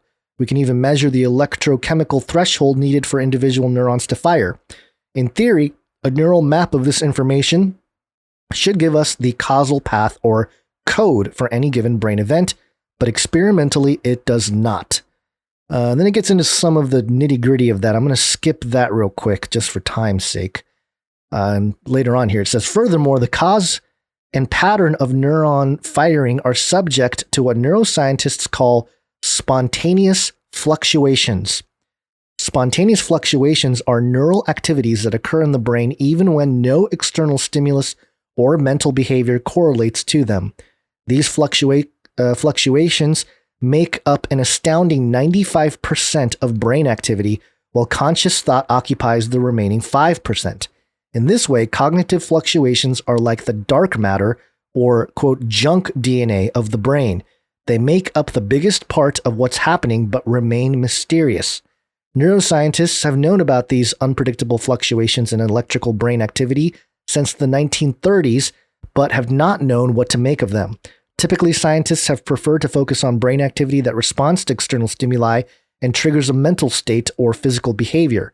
They, quote, average out the rest of the noise from the data. However, precisely because of these fluctuations, there's no universal activation level in neurons that we can call 1. Neurons are constantly firing, but for the most part, we don't know why. What might be the source of these spontaneous fluctuations? Recent study in the neuroscience of spontaneous thought suggests that these fluctuations may be related to internal neural mechanics, heart and stomach activity, and tiny physical movements in response to the world. Other experiments by David McCormick at Yale University School of Medicine in 2010 and Christoph Koch at Caltech in 2011 have demonstrated that neuronal firing creates electromagnetic fields strong enough to affect and perturb how neighboring neurons may fire.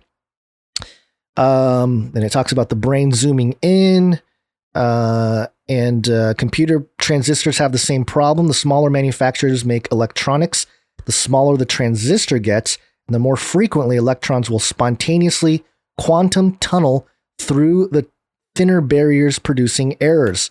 This is why computer engineers, just like many neuroscientists, go to great lengths to filter out, quote, background noise and stray electrical fields from their binary signals. This is a big difference between computers and brains. For computers, spontaneous fluctuations create errors that crash the system, while for our brains, it's a built-in feature. And so far, just to kind of summarize what we have so far, basically they're kind of talking about the difference between the brain and artificial intelligence in computers. With computers, you have your input, you have your output, you try to eliminate any type of noise or any type of unforeseen signal. Mm-hmm. But with the brain, it's part of the feature. We seem to be picking up neurons firing from this, what these people are calling signal or noise or random fluctuations. And then they start talking about quantum tunneling, which is kind of crazy. Yeah, I was going to say, they're really getting into it there. Yeah. So in the next section here, the future of AI is not what you think. What if noise is the new signal? What if these anomalous fluctuations are at the heart of human intelligence, creativity, and consciousness? This is precisely what neuroscientists such as George Northoff, Robin Carhart-Harris, and Stanislas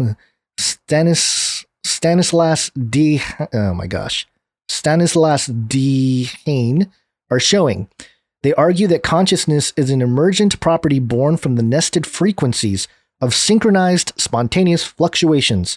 Applying this theory, neuroscientists can tell whether someone is conscious or not just by looking at their brainwaves.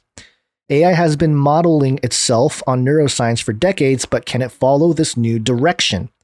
Stanislas Dehaene, for instance, considers the computer model of intelligence deeply wrong, in part because, quote, spontaneous activity is one of the most frequently overlooked features of it. Unlike computers, quote, neurons not only tolerate noise, but even amplify it to help generate novel solutions to complex problems. Mm-hmm. Quote, just as an avalanche is a probabilistic event, not a certain one, the cascade of brain activity that eventually leads to conscious perception is not fully deterministic. The very same stimulus may at times be perceived and at others remain undetected. What makes the difference? Unpredictable fluctuations in neuronal firing sometimes fit with the incoming stimulus and sometimes fight against it, end quote. Accordingly, Dehaene believes that AI would require something akin to synchronized spontaneous fluctuations to be conscious.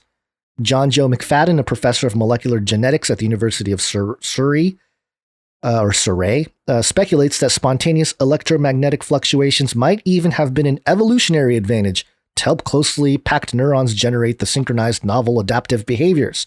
Quote, without EM field interactions, he writes, AI will remain forever dumb and non-conscious. The German neuroscientist George Northoff argues that, quote, conscious artificial creature would need to show spatiotemporal mechanisms such as the nestedness and expansion of spontaneous fluctuations. And a couple other scientists agree with the concept here. Let's see. Let me try to get through. This is a pretty long article, so I'm trying to get to main part. If it's true that cognitive fluctuations are requisite for consciousness, it would also take time for stable frequencies to emerge and then synchronize with one another in resting states. And indeed, this is precisely what we see in children's brains when they develop higher and more nested neural frequencies over time. Thus, a general AI would probably not be brilliant in the beginning. Intelligence evolved through the mobility of organisms trying to synchronize their fluctuations with the world. It takes time to move through the world and learn to sync up with it. As the science fiction author Ted Chiang writes, quote, experience is algorithmically incomprehensible, or incompressible, sorry. Experience is algorithmically incompressible. This is why dreaming is so important. Experimental research confirms that dreams help consolidate memories and facilitate learning. Dreaming is also a state of exceptionally playful and freely associated cognitive fluctuations. If this is true, why should we expect human-level intelligence to emerge without dreams? This is why newborns dream twice as much as adults if they dream during REM sleep. They have a lot to learn, as would androids. In my view, there will be no progress towards human-level AI until researchers stop trying to design computational slaves for capitalism and start taking the genuine source of intelligence seriously, fluctuating electric sheep. So there you go. It's a lot there, but I think the bottom line here, to summarize it, the current research done in AI is very computational, one-to-one input-output. It's narrow AI. Narrow AI. But it's usually created with the idea of accomplishing a task. Right. And there is a black box there that we've talked about, how between the input and the output, they don't exactly know what's going on. But they're saying that with general AI to achieve this basically consciousness, and if you talk about, I mean, they're really talking about a golem here. I mean, they're playing God. I mean, creating consciousness out of inanimate matter. I mean, this is very much a religious conversation we're having at this point. Well, one of the interesting parts about it is this is one of the most earnest theories in general AI actually explained. Because, of course, consciousness is a very complicated thing. I mean, we don't even really understand human consciousness. But in this article, they're pretty much stating like, hey, they're claiming that they know the source or the differentiation between general AI or consciousness and just a computational pattern. And that is randomness. Mm-hmm. Right? Yeah. Like a constant flow of randomness, which gets stabilized by the system into consciousness, which is, I don't know, maybe one of the more compelling theories of what consciousness is, but putting it in the context, like a context that is practical. It's like a practical context for how to simulate or create consciousness, which is pretty fascinating. Yeah. So I think in light of this Neuralink story and how Elon wants to, it's a lot of hype too, like what he's talking about with the demons and all. And I get it. It's like we jump on that train too, where we're like, oh, AI, it's going to ruin everything and all this. But this is, I think, because when I posted this story on Twitter, and people were saying like, oh, knew it was all hype. And it was like, well, wait a minute. Yes, but also they're figuring it out. You know what I mean? Like, it's not that it's just hype. It's that, oh, they're changing direction. It's a course correction almost to get to where they want to. But then, speaking eschatologically, you look at the book of Revelation, you look at the image of the beast and what happens there.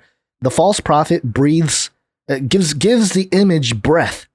It gives this inanimate object breath to the point where they think that they're alive and people worship it and stuff. So, I mean, I think that is supposed to be this event in human history that is woven into our future here. And it has major biblical and eschatological ramifications. And so, yeah, of course, to get there, it's going to require something more than just, hey, we're going to plug ones and zeros into this machine and we're going to figure out consciousness.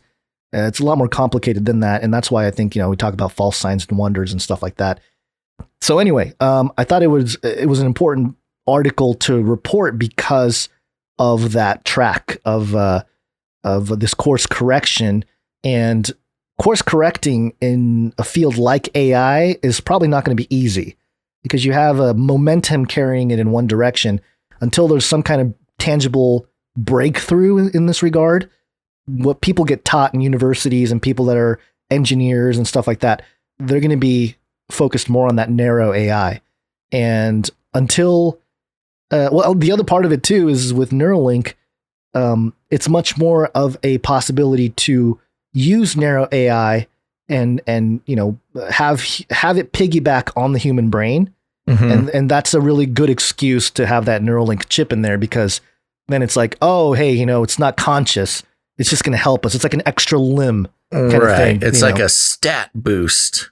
So it's the difference. Yeah, it's the difference between becoming a cyborg and creating a homunculus, this other living being, a living consciousness through artificial intelligence. So yeah, parsing all that out, very interesting. Lots of eschatological ramifications. Lots of movies have explored the concept and everything else, but I thought I'd bring it to you because I thought it was a pretty big deal. I know people probably aren't going to necessarily tackle the story.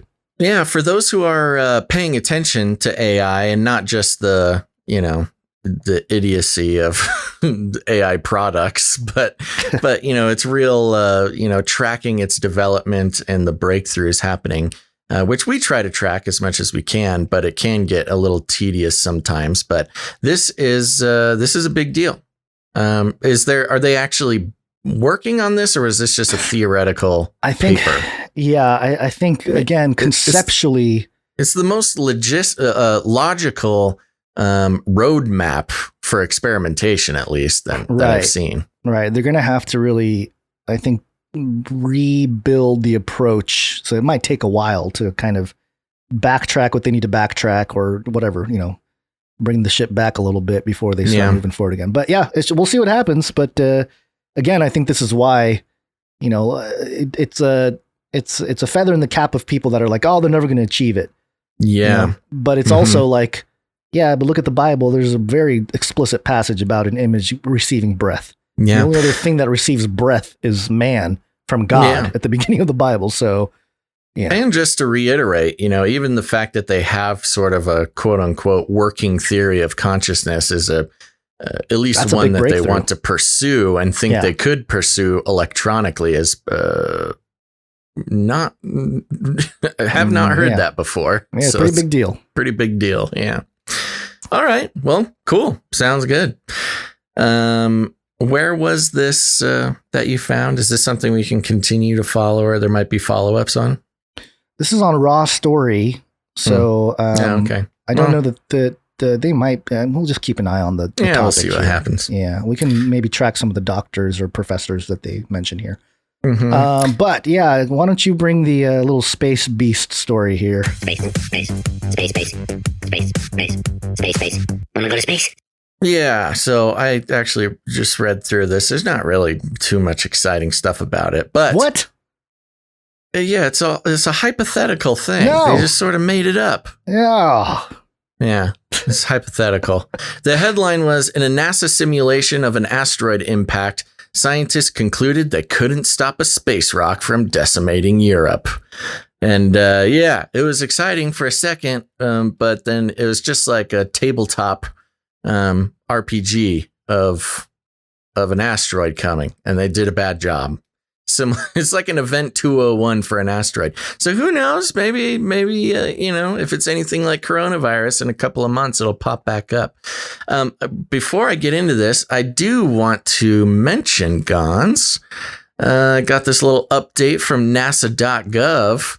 Media accreditation is open for the launch of the next SpaceX delivery of NASA science investigations, supplies, and equipment to the International Space Station. SpaceX's 22nd commercial resupply mission, the second cargo resupply mission on the company's upgraded version of the Dragon spacecraft, is targeted to launch Thursday, June 3rd, on a Falcon 9 rocket from Launch Complex 39A at NASA's Kennedy Space Center in Florida. And, if we want to put in our application to be allowed to be there and report on it, we better do it in the next 3 days. Okay. Should we just send an email, see if they let us go? We can. We've gotten media accreditation on stuff before. Yeah, we have. I don't know if we could pull it off for this, but it's worth a try. Yeah. Okay. All right. Well, we'll see how that goes. Let's see. So yeah, this asteroid thing. Scientists around the world have been bamboozled this week by a fictitious asteroid heading towards Earth. A group of experts from U.S. and European space agencies attended a week-long exercise led by NASA, in which they faced a hypothetical scenario. An asteroid 35 million miles away was approaching the planet and could hit within 6 months. With each passing day of the exercise, the participants learned more about the asteroid's size, trajectory, and chance of impact. Then they had to cooperate and use their technical knowledge to see if anything could be done to stop the space rock. The experts fell short. The group determined that none of Earth's existing technologies could stop the asteroid from striking, given the 6-month time frame of the simulation. In this alternate reality, the asteroid crashed into Eastern Europe. Dun dun dun! Fake imaginary asteroid hits Earth. And then they go into this is a pretty long breakdown of. We don't have to get into it, but here's a couple things. One, I thought. Science is truth. I thought we're supposed to trust the scientists. This does not give me confidence. You know what this is, Guns? This is a government-funded Dungeons and Dragons game. And also RPG. You know what else this is? This is also because this is a big key here. What did it say here? They cooperate is determined. None of Earth's existing technologies could stop the asteroid from striking. You know what this means, right? We need the aliens. Yes, that's one. Aliens. But also, give us more money. We need more funding. Right. We need more money to stop the simulated asteroid. Look, it destroyed Europe. Yeah, I like how they hate Europe too. That's a good idea to reiterate, because that is what these games are for. Oh yeah. They play these games to give examples to the leadership that if something, and when I say the leadership, governments around the world, to give to basically give a minimum viable product of what they need in order to avert a disaster. Right. So they play these games, they get all the experts together. Somebody's in charge of, coordinating this whole thing. And almost inevitably they figure out, oh no, we can't stop this disaster. So then they kind of use it to extort or inspire, depending on your outlook, funding from governments around the world. But, to be fair, I don't think we can slough it off too quickly because, there was Event 201, which was exactly this. It was a D&D game funded by governments to see if they could handle an extra dangerous coronavirus. Took place in late 2019. What was it? November of 2019? It was before that, even September, October, somewhere around there. Yeah. Okay. Well, in the same area there. Yeah. Took place late 2019, and lo and behold, suddenly the thing is real. So, I mean, who knows? Maybe there's maybe the next global disaster that they're rolling out in a couple months is an asteroid they can't stop. Well, also, it's funny because this is NASA, and it doesn't hit America. It's like, if it's going to hit, why don't they make it's going to hit the homeland of NASA? It's going to hit NASA headquarters. So a little more sense of urgency to push these scientists to come up with something better. It included European space agencies. So there's a group of experts from U.S. and European space agencies. Yeah, but there's a little politics there. The European guys are... They're probably like, well, I mean, if it hits you guys, You got to convince the UN to fund the research. It's like a really bad reality TV show, like the real world of NASA and EU Space Agency. There's drama playing out. Yeah, exactly. Yelling at each other. It's a good time. So it's just going to hit Europe. Who cares? My family is from Europe. Yeah, right, dude. The U.S., we send money all around the world for way less. We love passing the money around. So I know. Yeah, no wonder they had us involved. Yeah. Okay. Well, we got... I knew it was a simulation story, but I just thought it was hilarious that they're like, oh, we failed. It's like, go watch, I don't know, Armageddon, Deep Impact. You know what I mean? There's like, I wonder if that idea was floated. Oh, I'm sure it was. I'm positive it was. But nobody wanted to be Bruce Willis. All these that's demasculated males. Yeah. They're like, oh, that's too much testosterone. I think Gons is volunteering. All right. Well, we got one last story here. This is actually very interesting. And I have some things to say about it. You want to read it? Should I read it? What do you think? It's up to you. Well, why don't you read it? Because unless you want some time, do you need time to work? No. I'm good. Okay. I'm good. Okay. This is from thetelegraph.co.uk, and it's under the health section. It's titled, MDMA Cured My Alcoholism. Inside the remarkable ecstasy trial offering an escape from trauma. And here's what it says. Dave Pounds can trace his alcohol addiction to a few gruesome hours on the evening of May 12th, 1976, when his idyllic Middle England childhood was thrown into turmoil. Back then, the 12-year-old spent most of his free time playing cricket or cycling around the fields near his family home of Leicestershire. His mother, Margaret, who worked in a restaurant, was offered a lift home by a colleague that evening. Pounds' father, a space science professor, was working overnight in Durham. She then invited her coworker inside for what was supposed to be a quick mug of coffee. Unable to sleep, Pounds remembers creeping in his dressing gown to the staircase where he saw the pair talking in the lounge before returning to his bedroom. The details are hazy about what happened next. Pounds thinks the man made sexual advances on his mother, which she rejected. Humiliated, the man then raped Margaret and stabbed her to death. Oh my goodness. Pounds remembers hearing objects clattering onto the kitchen floor, plus some, quote, noises I didn't understand then, but I do as an adult. Then he heard footsteps as the man scrambled upstairs and opened his bedroom door. All he can hear for a minute or so was loud, panicked breathing. I pretended to be asleep, Pounds 57 remembers now. After what seemed like ages, he left. I stayed in my room, unable to move, not knowing where he was. The killer, who Pounds prefers not to name, was arrested that night and later convicted of murder.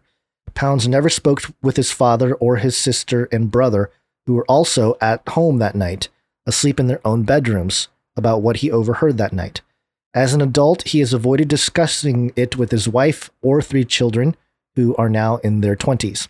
Instead, he buried the trauma within him, only for it to emerge when he was 18 in the form of raw, painful, emotional flashbacks that made him feel like he was back in his childhood bed, pretending to be asleep under the sinister gaze of his mother's killer. His heart would start to race and his palms would become drenched in sweat. About 8 years ago, the trauma forced him to take a break from his career in business consultancy. With no structure, he, quote, hit the bottle and began to self-medicate the way so many do with alcohol. Quote, I think anxiety is too soft a word. It's terrifying. And when that terror hits, if the nearest thing is a bottle of vodka, I defy anybody not to take off the top. I know it's not great, but it does the job. Alcoholism dominated his life. Quote, normally when I got drunk, I would just fall asleep, but my family have seen me in some pretty sorry states. One Saturday in 2014 in the pub with teammates from his cricket team, he got through 3 bottles of vodka and woke up in hospital. Quote, apparently when I got back from the pub, I could barely stand. My family couldn't understand me. I think that was really upsetting for the kids. After a 5-week stay at the Southgate Priory Hospital in North London, Pounds tried dozens of therapies, both NHS and private, but he always relapsed until, in 2019, he signed up for an experiment in Bristol in which he and 13 other alcoholics were given the psychoactive drug MDMA, known by its street name, ecstasy, in conjunction with psychotherapy sessions. Developed in 1912 by the German drug company Merck. I actually didn't know that. I didn't know Merck.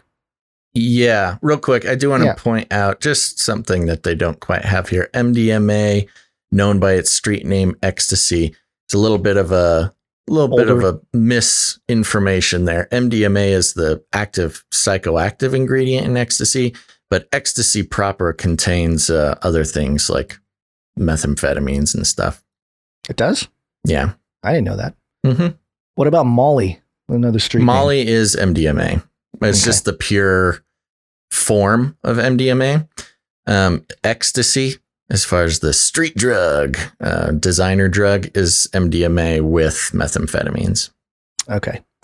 Developed in 1912 by the drug company Merck, MDMA sparked great interest among doctors in the 60s as a potential tool for enhanced psychotherapy, but it soon became associated with nightclubs and, after causing some deaths, plural, was listed in 1977 as a Class A drug in the UK, meaning it officially has no medical use. Now the drug is attracting attention again for its benefits for mental health problems. A large body of evidence now shows MDMA-assisted therapy can help people with post-traumatic stress disorder. The Bristol trial was the world's first study using it as a treatment for addiction, says lead researcher Dr. Ben Sessa of Imperial College London. Quote, "As an addiction psychiatrist, I was acutely aware that most cases of addiction are actually trauma-based," he says. By stimulating the brain's production of serotonin, dopamine, and noradrenaline, chemicals associated with feeling good or happy, MDMA essentially, quote, switches off the brain's amygdala, known as the fear center, while keeping the other parts of the brain switched on, says Dr. Sessa. Some patients might have spent years refusing to think about certain horrific memories, either consciously or subconsciously. The theory is that MDMA can allow them to revisit those mental images with confidence and clarity. Sessa recruited 14 adults, including Pounds, from addiction services, all of whom drank heavily every day. A history of trauma was not a prerequisite, but all of the volunteers did experience some trauma in their childhoods. Volunteers received 8 weekly psychotherapy sessions with Sessa and his colleague, Dr. Laurie Higbed, 2 of which involved MDMA. Pounds had never used illegal drugs and says he was nervous that morning in February 2019 when he stepped into the clinician's room where he would stay until the next morning. After being tested to ensure he had no alcohol in his blood, he swallowed the tablet containing MDMA. Dr. Sessa and Dr. Higbed were in the room if he wanted them, but he lay on the bed and put on a blindfold and a pair of headphones. As the drug kicked in, he felt really anxious for 2 minutes, as he'd been warned would happen. Clubbers call this coming up. Then he says, quote, "This amazing feeling comes over you. You have a clarity of thought and calmness. Those layers of fear have been taken away." End quote. Pounds had talked about his mother's murder in his previous therapy sessions with Dr. Sessa and Dr. Higbed, and soon after taking the drug, he had a vision of being back in his bedroom as a 12-year-old boy with the killer standing over him. Quote, "But the room wasn't dark. I didn't feel scared. I sat up in bed and said, I know what you've done downstairs, and I know you could probably kill me as well, but I just want to tell you, you don't frighten me anymore." The second time he took MDMA 3 weeks later was equally remarkable. Quote, "I spent an hour walking up and down the room, just patting my heart and talking to myself in a very positive manner about how life is going to be now we've reset. Now we've reset. Huh? Hold on. How life is going to be now we've reset. Okay. Yeah, I don't know.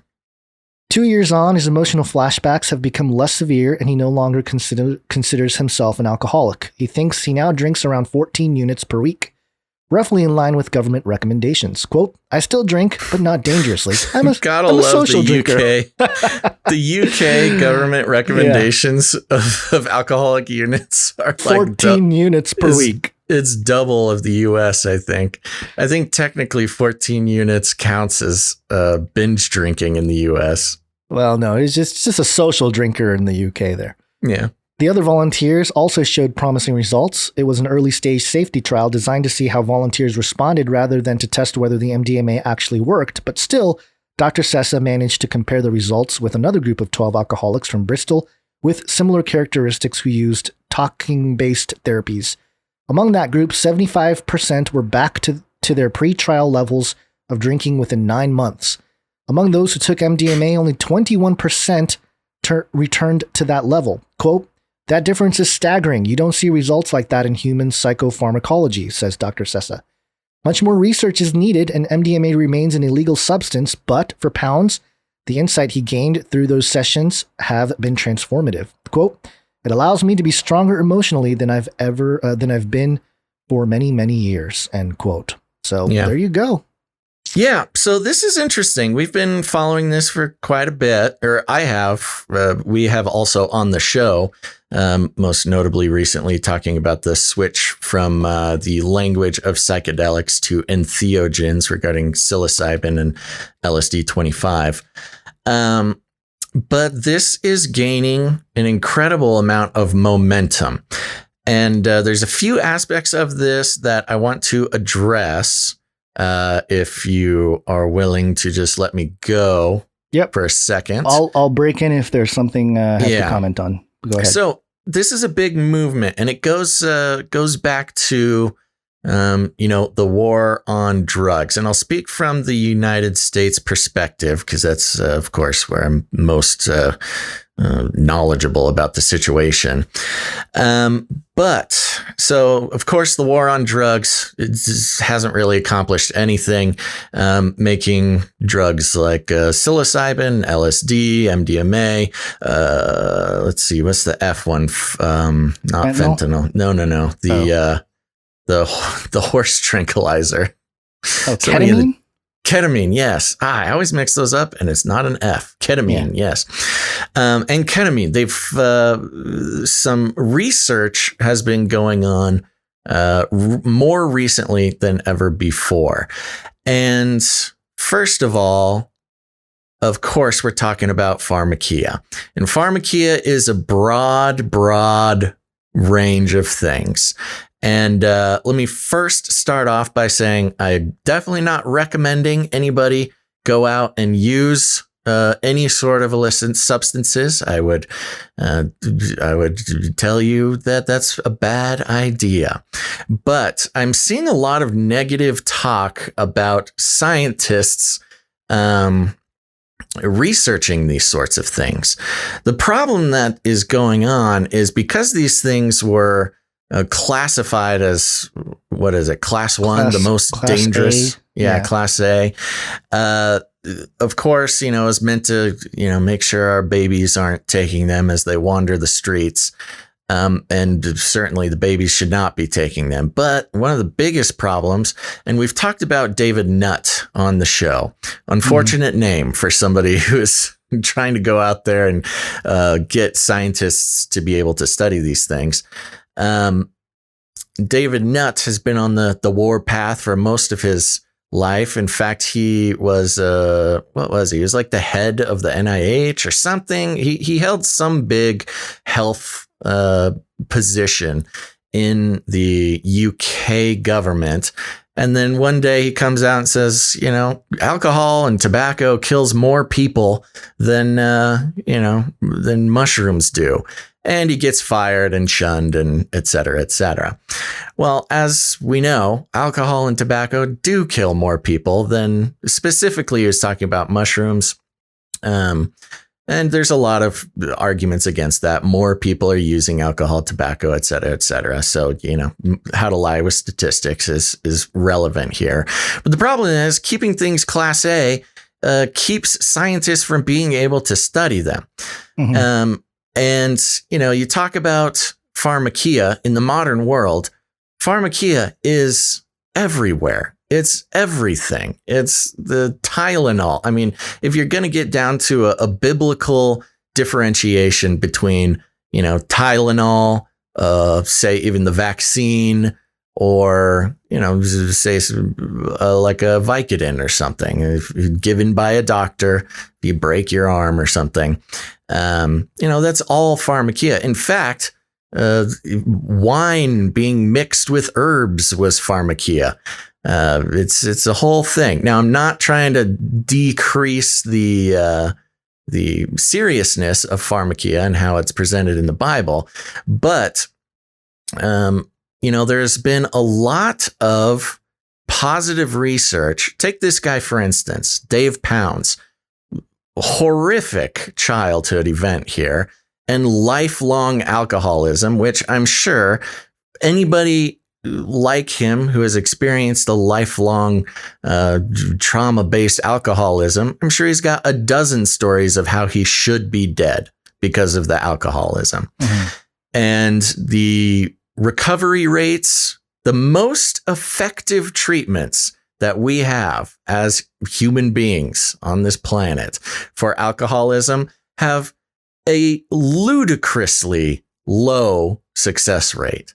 I mean, I think if I'm just going off memory, this could be wrong, but I think like with the most effective therapies and, Alcoholics Anonymous and everything, I think it's like 12% of people who really try to is it?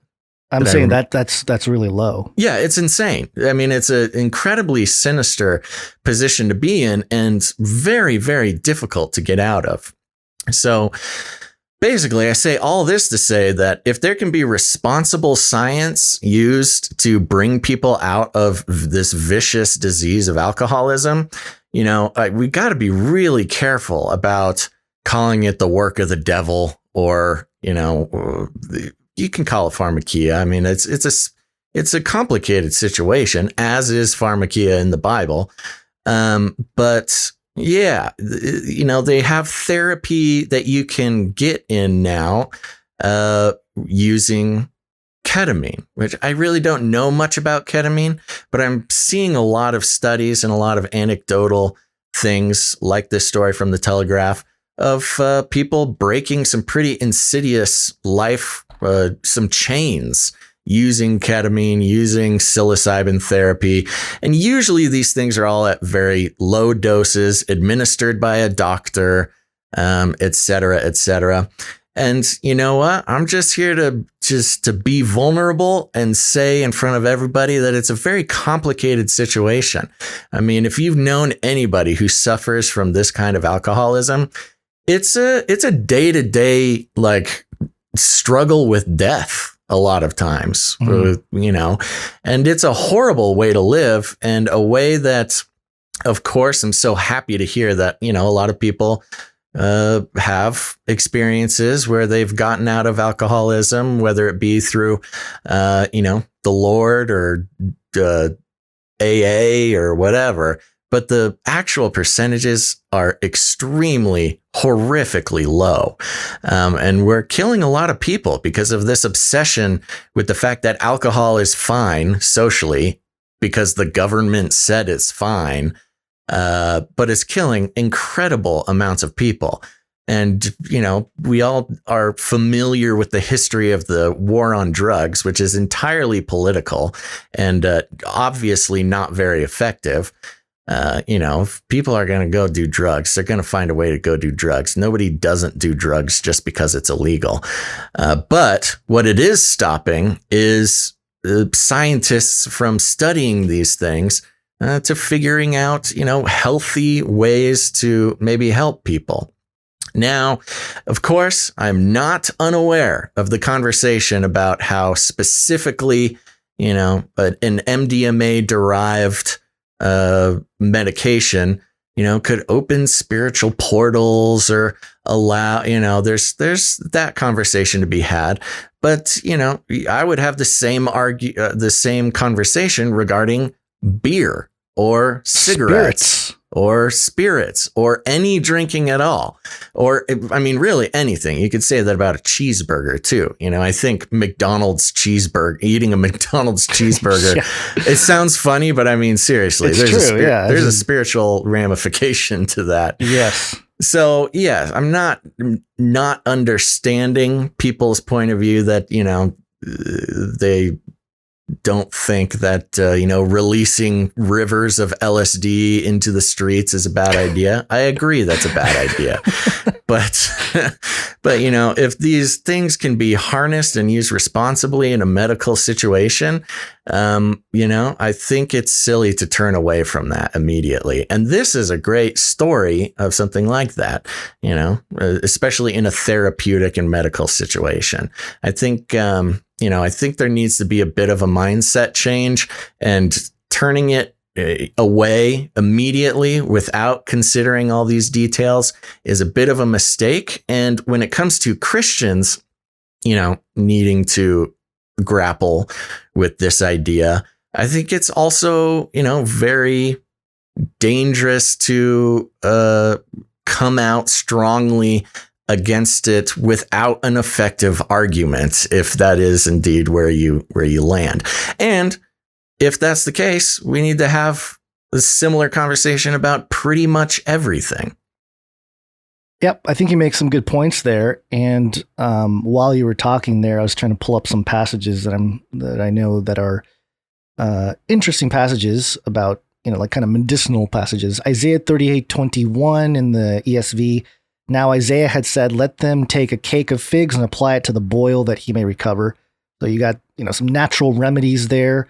In 1 Timothy 5 verse 23. It says, "No longer drink only water, but use a little wine for the sake of your stomach and your frequent ailments."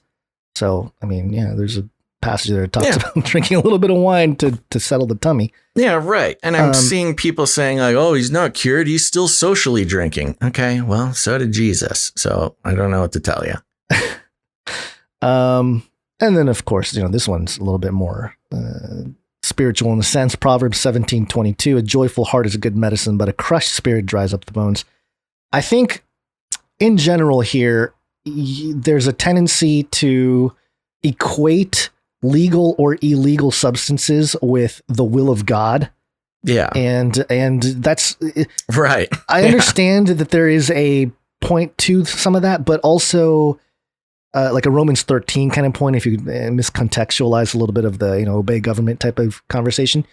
But if you're thinking about just a logical approach to this and a biblical approach of healing people, of course you have your praying and your laying of the hands and stuff like that I believe can be very, very helpful in healing people.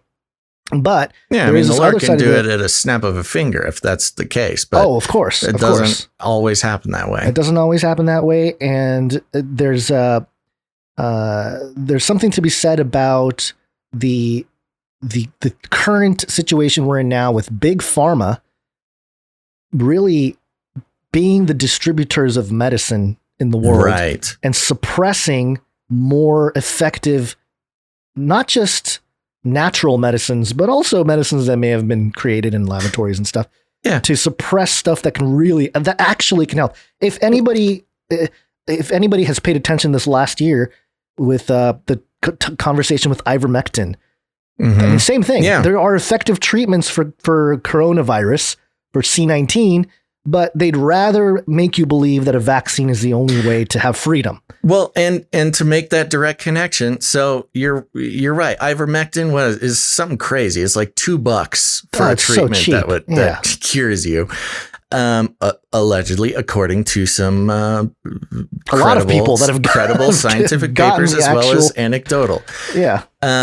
Same thing that they've seen with psilocybin therapy for depression and anxiety. Right now, we got to be careful not to let government and big pharma set ethical values for us. And I think that's something a lot of people don't think about. You think about your ethics or your morals, and of course we derive those from a, biblical worldview, but make sure that it is, because, depression and anxiety has people on pills every day for their entire lives. This is created by pharmaceutical companies that are motivated primarily by profits, and they make those profits by keeping people on a pharmaceutical developed in a lab for their entire lives. Now, I'm just from the science being done regarding psilocybin, they're giving these people 2 pills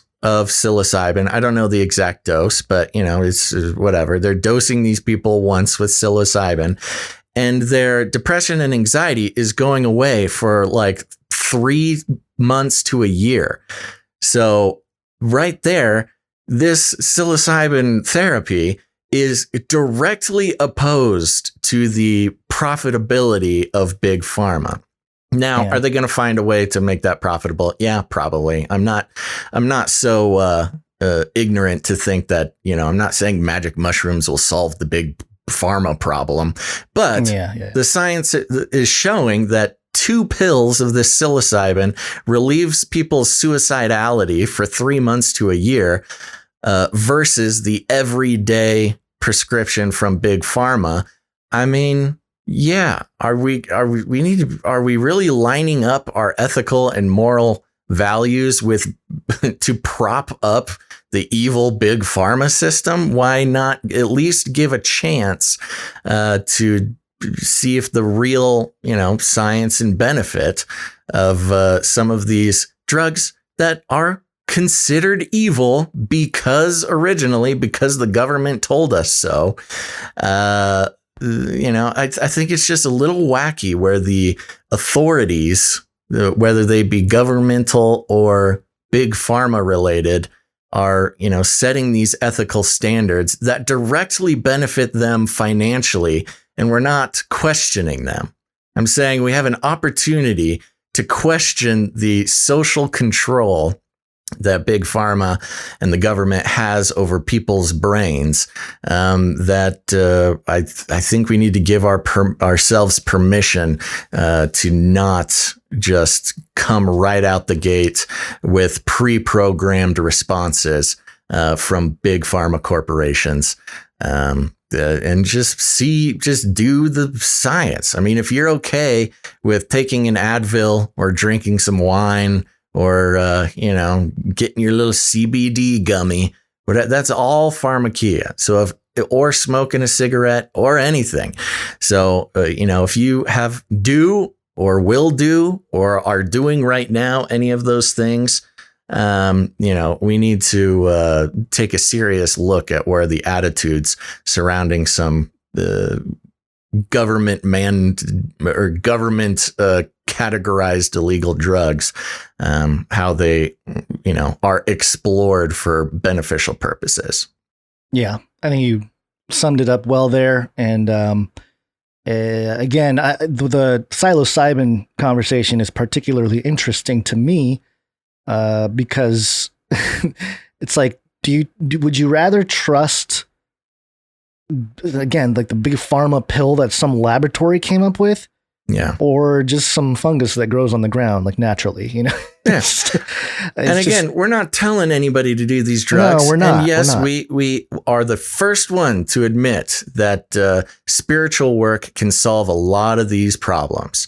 But that's no reason to continue to vilify, like you said, something that God created, used responsibly and intentionally. Recreation, that's a whole other conversation that we're not having. Combo.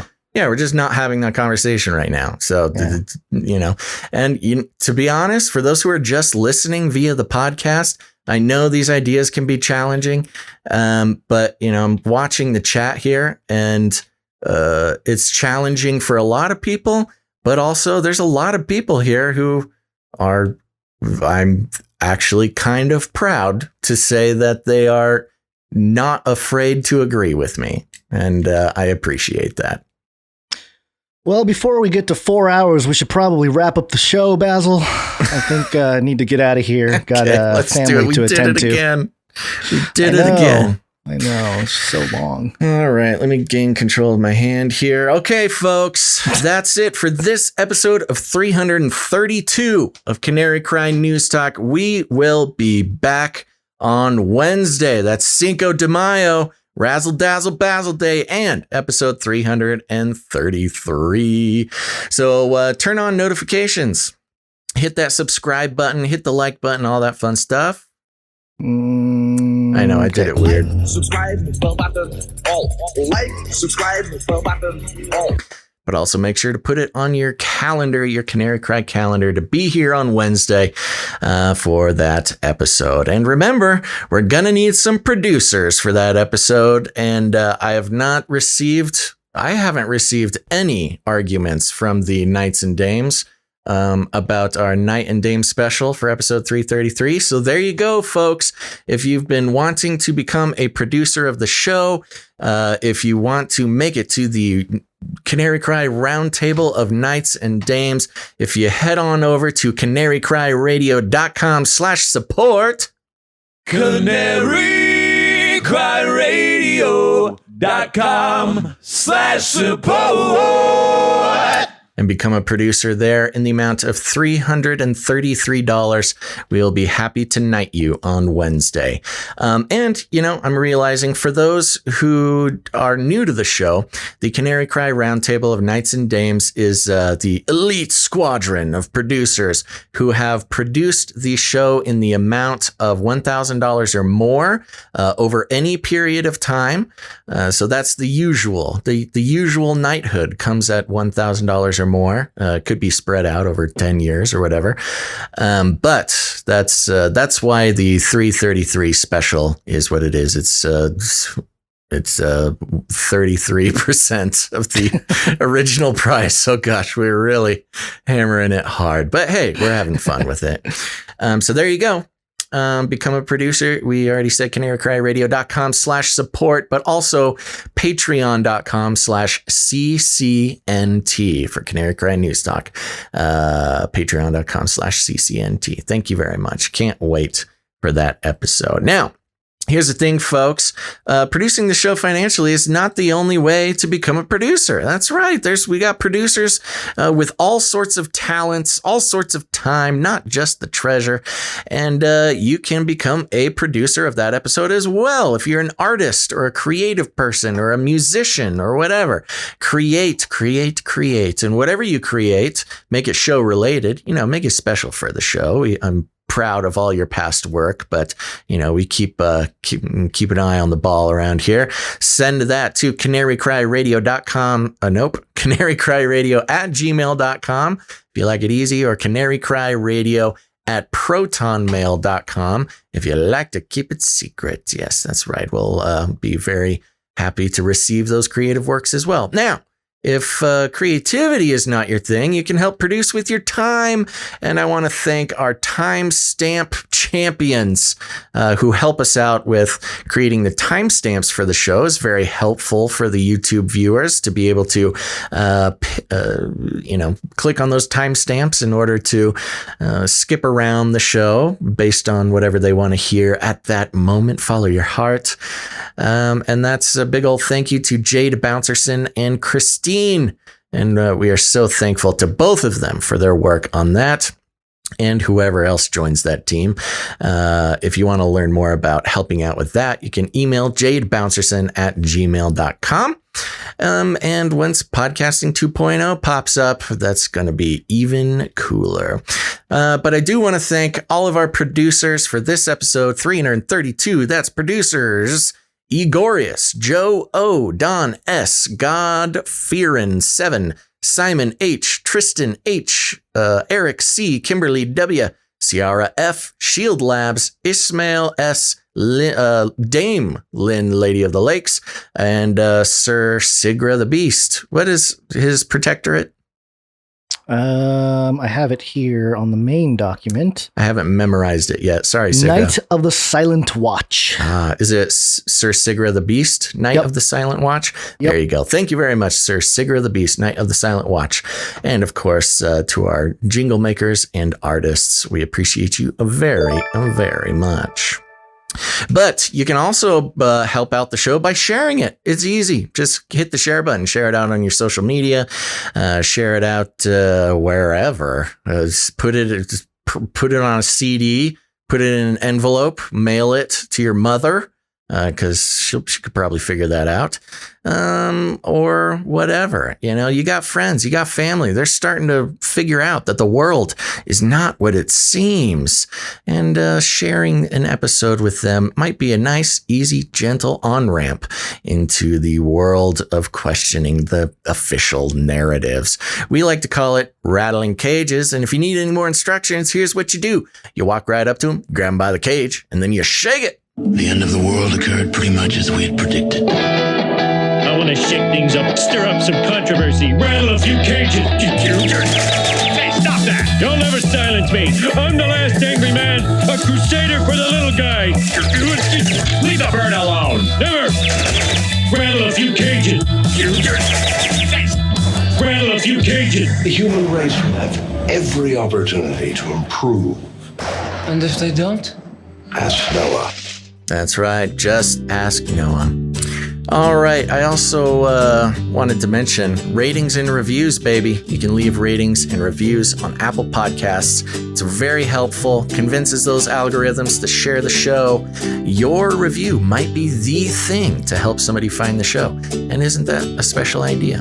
All right, Guns, any last words? Ethereum go boom boom. See you guys on Wednesday, Cinco de Mayo. Razzle dazzle basil. Razzle dazzle basil day. Yeah. All right.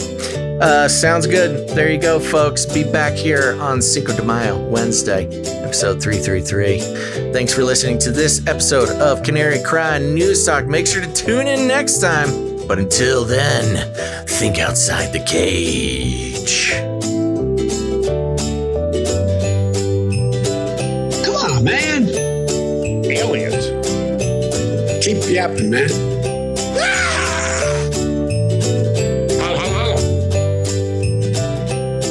Boy, it's really a productive segment, man. It will kill. Look at him. Everybody loves waffles. Stop this progress before it is too late. They are scum.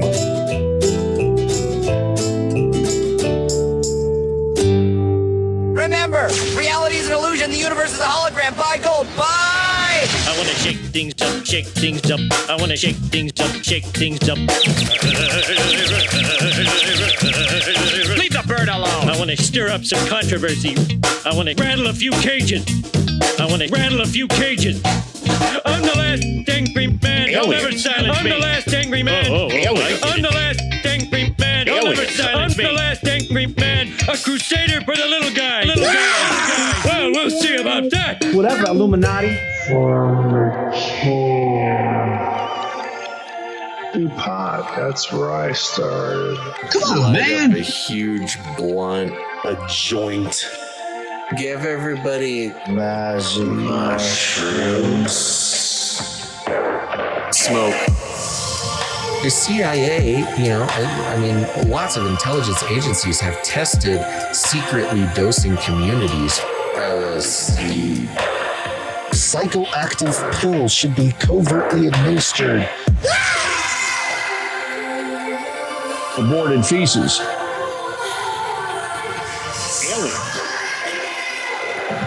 Aborted feces. Put me on some, I don't know. You shot in the butt. Oxytocin. Get a chemical hug. I did dabble, some of that robot crack. I know what it's like. You're made by the aliens. It's a lethal recipe for disaster. You need help. If you're a pharmacist, you need to repent. All right, weird.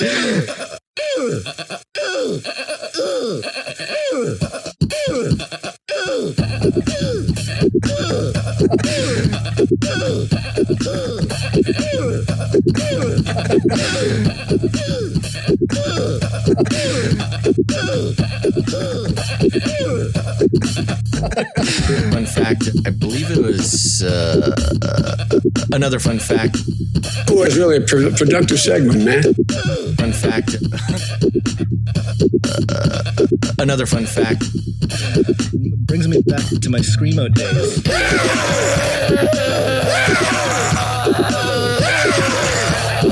Aliens.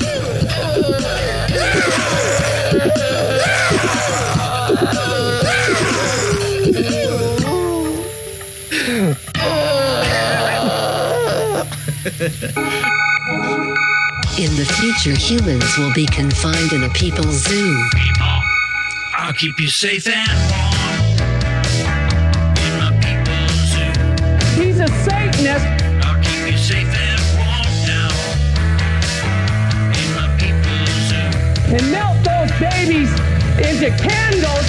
You in my people's zoo. I'll keep the cameras on. Demonic power. I'll keep the cameras on now in my people's zoo. Hold it.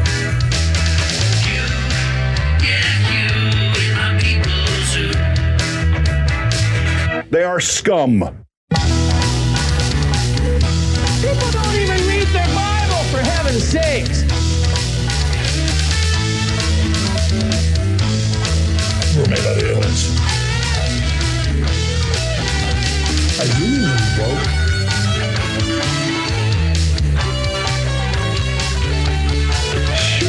Hallelujah.